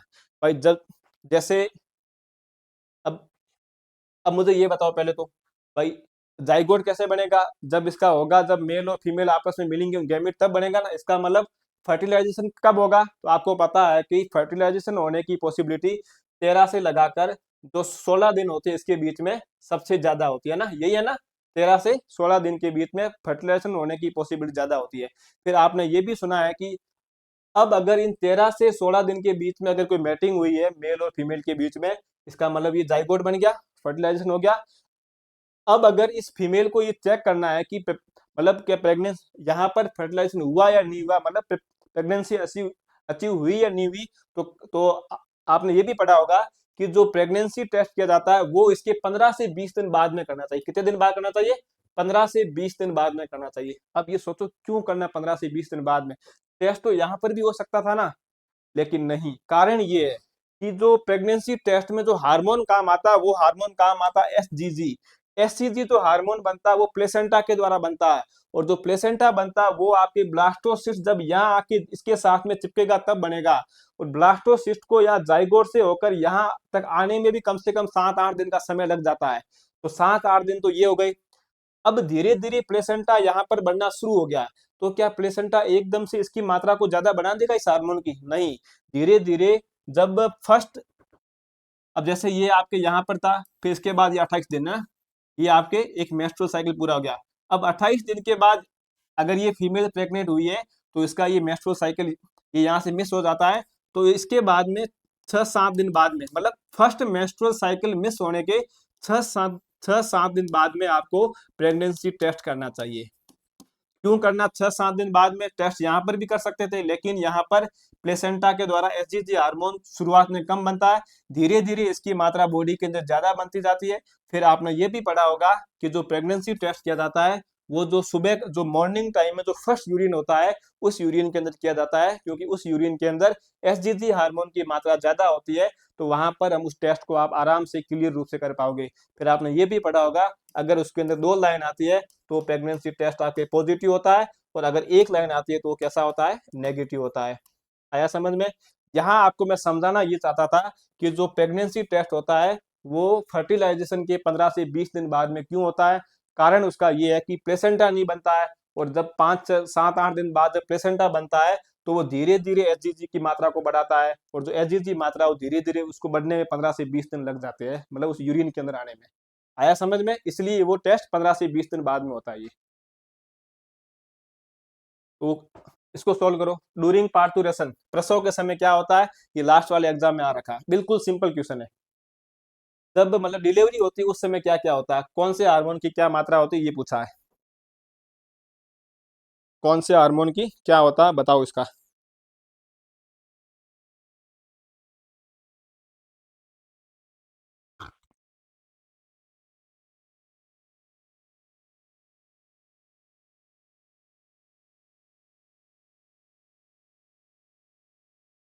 देखो, इसको रट के सब लोग बैठे हैं, लेकिन मैं आपको इसको समझाता हूँ। इधर सोचो, यहाँ इसने बोला डिलीवरी के समय, मैं यहाँ लिख रहा हूँ बिफोर डिलीवरी, या मैं लिख रहा हूँ बिफोर डिलीवरी। बिफोर डिलीवरी मतलब डिलीवरी होने से पहले क्या कंडीशन। अब देखो, जब आपको पहले वाली कंडीशन पता होगी तब आपको अपने आप पता पड़ेगा भाई डिलीवरी के टाइम क्या होता है। अब देखो, डिलीवरी से पहले क्या होता है, बॉडी के अंदर फीमेल की प्रोजेस्टेरोन हार्मोन, प्रोजेस्टेरोन हार्मोन का काम क्या होता है, इसकी मात्रा ज्यादा होती है। इसकी मात्रा ज्यादा क्यों होती है, क्योंकि डिलीवरी से पहले भाई जब तक डिलीवरी नहीं हुई तब तक हम यही बोलते हैं ना कि फीमेल प्रेग्नेंट है। इसका मतलब ये क्या करता है, जो प्रेगनेंसी होती है उसको ये मेंटेन करता है, प्रेगनेंसी को क्या करता है, ये प्रेगनेंसी को ये बनाए रखता है, मतलब डिलीवरी से पहले। तो भाई डिलीवरी से पहले वो फीमेल प्रेग्नेंट होती है तो प्रेगनेंसी को बनाने का काम कौन करेगा, प्रोजेस्टेरोन करेगा। उसके अलावा और इसका काम क्या है, अब प्रेगनेंसी को कैसे बनाएगा, तो जो यूट्रस होता है, जो गर्भाशय होता है, वो उसको रिलैक्स रखता है, मतलब इसको क्या करता है, ये इसको ये रिलैक्स रखता है, इसको ये रिलैक्स रखता है, मतलब गर्भाशय के अंदर किसी भी प्रकार का संकुचन पैदा नहीं करने देता है, क्योंकि अभी तक डिलीवरी का टाइम नहीं हुआ। तो ये डिलीवरी से पहले की बात है। इसका मतलब डिलीवरी से पहले प्रोजेस्टेरोन की मात्रा ज्यादा है। अब जब डिलीवरी, अब ये भी ध्यान रखना, मतलब डिलीवरी से पहले जो एस्ट्रोजन हार्मोन होता है, एस्ट्रोजन की भी मात्रा मतलब ज्यादा होती है, ठीक है ना, क्योंकि इसमें ये ब्रेस्ट के डेवलपमेंट करता है, मतलब ये जो स्तन होते हैं उसका ये उसकी साइज बढ़ाता है। ये तो था डिलीवरी से पहले की बात थी। अब देखो क्वेश्चन क्या पूछा है, डिलीवरी के समय, तो मैं लिख रहा हूँ ड्यूरिंग डिलीवरी। डिलीवरी के समय क्या होता है वो देखो आप, ड्यूरिंग डिलीवरी। अब देखो, जब बच्चे का जन्म होता है उस समय क्या होता है, मतलब प्रसव के समय ना, प्रसव के समय। अब देखो, जब प्रसव करना है तो क्या मतलब प्रेगनेंसी बनाए रखनी है, नहीं, जब प्रसव होगा तो प्रेगनेंसी अपने आप खत्म हो जाएगी। प्रेगनेंसी खत्म कब होगी, प्रेगनेंसी खत्म कब होगी, तब उसके अंदर प्रोजेस्टेरोन की मात्रा धीरे धीरे कम होगी। ये मात्रा कम कैसे होगी, जब बच्चा पूरी तरीके से मैच्योर हो जाएगा, वो अपना संकेत भी भेजेगा अपने, मतलब आपकी पिट्यूटरी ग्लैंड को, जो सेंट्रल नर्वस सिस्टम होता है वहां उसको सिग्नल भेजा जाता है। फिर वो वहां से हार्मोन निकालती है, हमारा जो पीयूष ग्रंथि है वहां से ऑक्सीटोसिन हार्मोन आता है।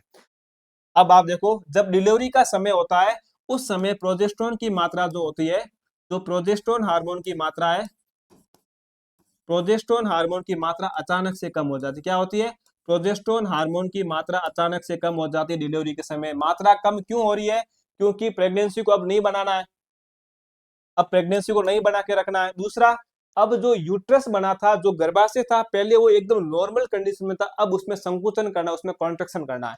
तो उसमें प्रोजेस्टेरोन तो कॉन्ट्रेक्शन का कर नहीं सकता, लेकिन वो प्रोजेस्टेरोन उसको रिलैक्स कंडीशन में बनाए रखता था। लेकिन अब प्रोजेस्टेरोन की मात्रा कम हो गई है तो ये जो यूट्रस है अब ये रिलैक्स स्टेज में नहीं होगा।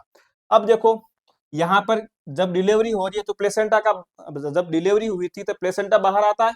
जब प्लेसेंटा जो बाहर आया है डिलीवरी के बाद में, जो आपकी प्लेसेंटा बाहर आया है, इस प्लेसेंटा से एक हार्मोन आता है जिसका नाम हमने पढ़ा था एस्ट्रोजन। कौन सा हार्मोन आता है, एस्ट्रोजन। पहले से फीमेल की बॉडी में एस्ट्रोजन हार्मोन ज्यादा है, ठीक है। अब यहाँ से एक एस्ट्रोजन हार्मोन आपके कहाँ से आता है, प्लेसेंटा से आता है। दूसरा आपके जो ओवेरी होती है, ये ओवेरी जो होती है ये भी फीमेल की बॉडी में एस्ट्रोजन हार्मोन की मात्रा को बढ़ाती है। अब आप सोचो एस्ट्रोजन हार्मोन क्यों बढ़ रहा है डिलीवरी के बाद में, आपको ये तो समझ में आ गया ना, प्रोजेस्टेरोन कम क्यों हो रहा है, तो प्रोजेस्टेरोन कम इसलिए हो रहा है क्योंकि अब प्रेगनेंसी को बना के नहीं रखना है, यूट्रस को रिलैक्स नहीं रखना है। अब सोचो कि एस्ट्रोजन हार्मोन क्यों बढ़ रहा है प्रेगनेंसी के बाद में, तो एस्ट्रोजन हार्मोन इसलिए बढ़ रहा है, ये जो यूट्रस की जो वॉल होती है, यूट्रस की जो मायोमेट्रियम होती है, यूट्रस की जो मायोमेट्रियम जो वॉल होती है, यूट्रस की जो भित्तियां होती है, जो दीवार होती है, उसके अंदर हमें अब संकुचन पैदा करना है। क्या पैदा करना है, कॉन्ट्रेक्शन पैदा करना है, जिसको हम बोलते हैं लेबर पेन, जिसको हम क्या बोलते हैं, जिसको हम लेबर पेन बोलते हैं। अब इसमें हमें लेबर पेन करना है। अब आप मुझे बताओ लेबर पेन के लिए कौन सा हार्मोन रेस्पॉन्सिबल है, तो आपने कहा कि सर जो ऑक्सीटोसिन होता है, वो जो ऑक्सीटोसिन हार्मोन है वो लेबर पेन करेगा। ये हार्मोन आता है लेबर पेन करता है। ये हार्मोन लेबर पेन कैसे करेगा, अब देखो आप, ये जो एस्ट्रोजन हार्मोन बना था, ये जो एस्ट्रोजन हार्मोन जो गर्भाशय की जो भित्तियां हैं, जो गर्भाशय की जो मायोमेट्रियम वॉल है, इसको इसके प्रति सेंसिटिव बनाती है। एस्ट्रोजन हार्मोन यूट्रस की वॉल को, यूट्रस की मायोमेट्रियम को ऑक्सीटोसिन हार्मोन के प्रति क्या बनाती है, सेंसिटिव बनाती है, मतलब संवेदनशील बनाती है। जब ये इसके प्रति सेंसिटिव बनती है तो तब ये हार्मोन आता है, तब इसके अंदर कॉन्ट्रैक्शन होता है, लेबर पेन होता है। तो लेबर पेन होने से बच्चे की डिलीवरी, मतलब उसमें डिलीवरी इजी वे में हो जाती है। आया समझ में यहाँ तक, प्रोजेस्टेरोन का कम क्यों होता है, एस्ट्रोजन ज्यादा क्यों होता है। तो कहने का मतलब जब डिलीवरी होती है उस समय प्रोजेस्टेरोन की मात्रा कम होगी, एस्ट्रोजन की मात्रा बढ़ जाएगी। अब क्यों बढ़ेगी क्यों कम होगी मैंने आपको पूरा बता दिया ये। तो इसका ये आपके लास्ट वाले एग्जाम का 2024 वाले का, तो ये दे रखा ना एस्ट्रोजन डिक्रीज होगा, नहीं गलत है, एस्ट्रोजन डिक्रीज नहीं होगा, गलत है। Both estrogen and progesterone increase, नहीं, दोनों क्यों बढ़ेंगे भाई, प्रोजेस्टेरोन तो क्यों बढ़ाना, जब अब अपन को प्रेगनेंसी रखनी नहीं है, क्योंकि डिलीवरी होने के बाद हम नहीं बोल सकते कि फीमेल प्रेग्नेंट है। फिर both estrogen and progesterone decrease, ये भी गलत है। एस्ट्रोजन हार्मोन की मात्रा बढ़ती है, इंक्रीज, हाँ ये बात सही है। प्रोजेस्टेरोन हार्मोन की मात्रा कम होती है, ये बात सही है। आया समझ में, इसका हो जाएगा 4 नंबर सही है। अब ये तो मैंने आपको पूरा कॉन्सेप्ट बताया कैसे इसका मतलब आपको समझना है, फिर भी याद रखना हो, मतलब आप भूल जाओ इस तरीके को, तो ध्यान रखना कि डिलीवरी के टाइम क्या होगा भाई, डिलीवरी से पहले जैसे एक फीमेल की आज डिलीवरी है, आप आज से पहले उसको ये बोलते थे कि ये फीमेल प्रेग्नेंट है, तो प्रेग्नेंट क्यों है, प्रोजेस्टेरोन के कारण है। अब डिलीवरी होने के बाद क्या आप उसको बोल सकते हो कि ये फीमेल प्रेग्नेंट है, नहीं बोल सकते, क्यों, क्योंकि उसमें प्रोजेस्टेरोन हार्मोन अब नहीं है, अब मतलब उसका डिलीवरी हो गई है। और जो एस्ट्रोजन हार्मोन होता है वो मैन होता है, उसकी मात्रा ज्यादा क्यों बढ़ती है, क्योंकि डिलीवरी के बाद में मायोमेट्रियम के अंदर मायोमेट्रियम को ऑक्सीटोसिन के प्रति सेंसिटिव करना होता है, इसलिए उसमें एस्ट्रोजन हार्मोन की मात्रा बढ़ती है। एस्ट्रोजन हार्मोन प्लेसेंटा के द्वारा भी बाहर निकाला जाता है, उसके साथ में ओवेरी के द्वारा भी बाहर निकाला जाता है, और डिलीवरी से पहले भी बॉडी के अंदर एस्ट्रोजन हार्मोन की मात्रा ज्यादा थी। इसका हो जाएगा 4 नंबर। फिर इस क्वेश्चन को सोल्व करो, ये वापस अपना क्वेश्चन रिपीट आ गया, इसका ये सोमेटोट्रोपिन है ना, ये वापस आ गया क्वेश्चन। फिर अगला क्वेश्चन है, हार्मोन ग्राही संकुल के निर्माण के बाद लक्ष्य ऊतक में जो रासायनिक परिवर्तन होते हैं, असर्शन है after formation of hormone receptor, ठीक है, hormone receptor complex biochemical change in the target tissue, ये बात सही है। कारण दे रखा है कि hormone produce their effect upon target tissue only by binding to specific protein called hormone receptor located, ठीक है, मैं समझाता हूँ इसको फिर आपको समझ आएगा। जैसे ये कोई इंसुलिन की सेल है ना, ये हमारे पास किसकी सेल है, इंसुलिन की सेल है, इंसुलिन की सेल है, या आप इसको ऐसे मान लो ये कोई पेनक्रियाज सेल है, कैसी सेल है हमारे पास, ये हमारी तो पेनक्रियाज ग्लैंड है। अब इस पेनक्रियाज ग्लैंड के ये इसकी ये जैसे अल्फा सेल है, ये बीटा सेल है और ये डेल्टा सेल है। मुझे इस बीटा सेल से इंसुलिन हार्मोन को बाहर निकालना, मुझे इस बीटा सेल से इंसुलिन हार्मोन को मोटिवेट करना है। अब यहाँ पर ये जो हमारी जो अग्नाशय ग्रंथि है, पेनक्रियाज ग्लैंड है, यहाँ पे इसका रिसेप्टर होगा, भाई किसी चीज को इसके अंदर आना है, अगर कोई आपके पेप्टाइड नेचर का हार्मोन है, सॉरी कोई अगर कोई लिपिड नेचर का हार्मोन है, उसको अगर इस न्यूक्लियस की वॉल को क्रॉस करना है, तो यहाँ पर ये जैसे हार्मोन आ गया। अब इस हार्मोन को इसके अंदर आना है तो ये इसके यहाँ रिसेप्टर पे आएगा ना, जैसे ही ये हार्मोन इसके रिसेप्टर पे आएगा, तो ये जो हार्मोन रिसेप्टर कॉम्प्लेक्स ये कैसा है, ये आपके हार्मोन रिसेप्टर क्या बना है, कॉम्प्लेक्स बना है। हार्मोन, ये हार्मोन हो गया, ये हमारा रिसेप्टर है, दोनों आपस में मिल गए कॉम्प्लेक्स बना। जब ये कॉम्प्लेक्स बनता है तो यहाँ से ये जो कॉम्प्लेक्स होता है ये एक सिग्नल भेजता है इस बीटा सेल को कि ऊपर से एक सिग्नल आया है कि बीटा सेल से इंसुलिन को बाहर निकालना है। अब क्वेश्चन में एक कथन तो ये दे रखा था कि जब कॉम्प्लेक्स बनता है तो यहाँ से ये सेल मोटिवेट होके ये अपने हार्मोन को बाहर निकालती है। कारण क्या था? कारण ये है कि जो रिसेप्टर और हार्मोन का कॉम्प्लेक्स बनता है वो आगे सिग्नल भेजता है, मतलब इस पाथवे को एक्टिवेट करने के लिए रिसेप्टर की आवश्यकता होती है। तो कथन भी सही था वहां पर, कारण भी सही था वो। तो यहाँ पर दोनों सही है ना, ये यहाँ दे रखा है वैसे, ये यहाँ पर दोनों सही है।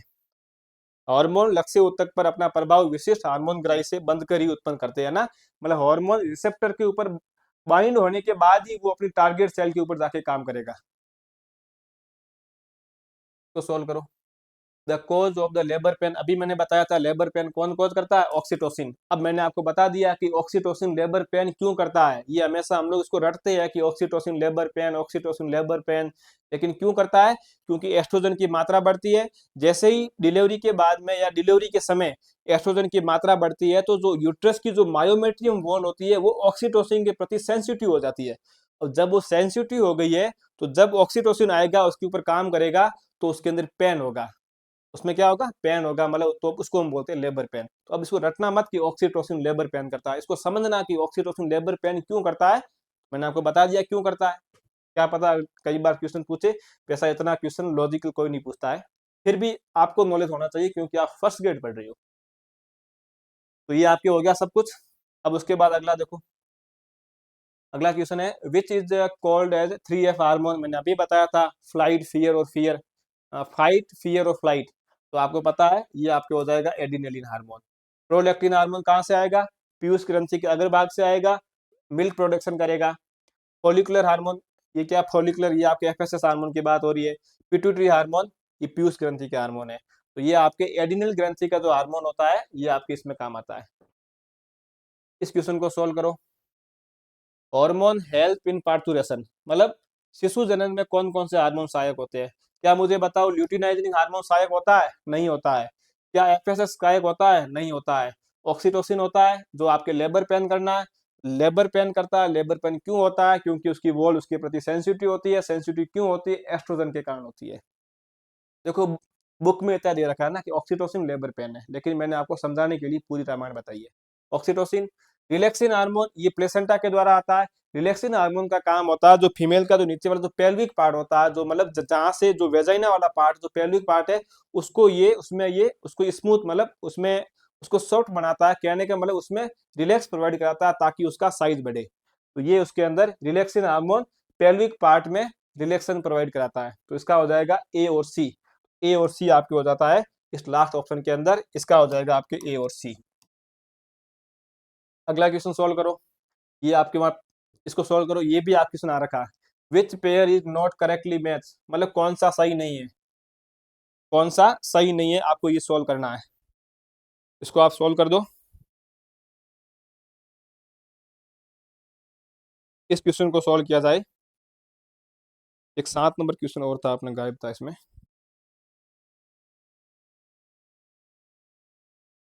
तो आपको पता है ओवरी से प्रोजेस्टेरोन भी आएगा, ये भी सही है, टेस्टिस वाला भी सही है और लॉन्गर।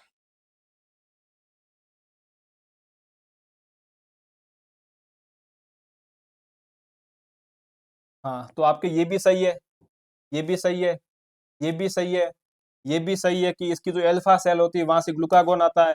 लेकिन जो हार्ट की जो एट्रियल वॉल होती है जहां से आपके आता है एट्रियल नेट्री यूरेटिक फैक्टर, जिसको आप एएनएफ बोलते हो। ये आपने एक्सक्रीटरी सिस्टम के अंदर रेनिल एंजियोटेंसिन सिस्टम आपने वरास में पढ़ा होगा, यहाँ से एएनएफ आता है, सिक्रेटिन नहीं आता।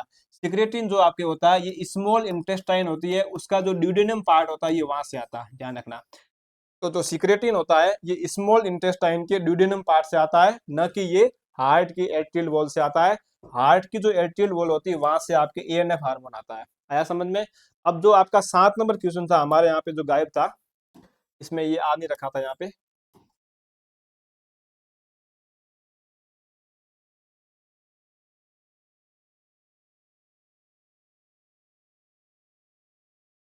यहाँ जो था क्वेश्चन, वो क्वेश्चन ये पूछा था, मैं बोल देता हूँ, the first human hormone produce successful in using biotechnology.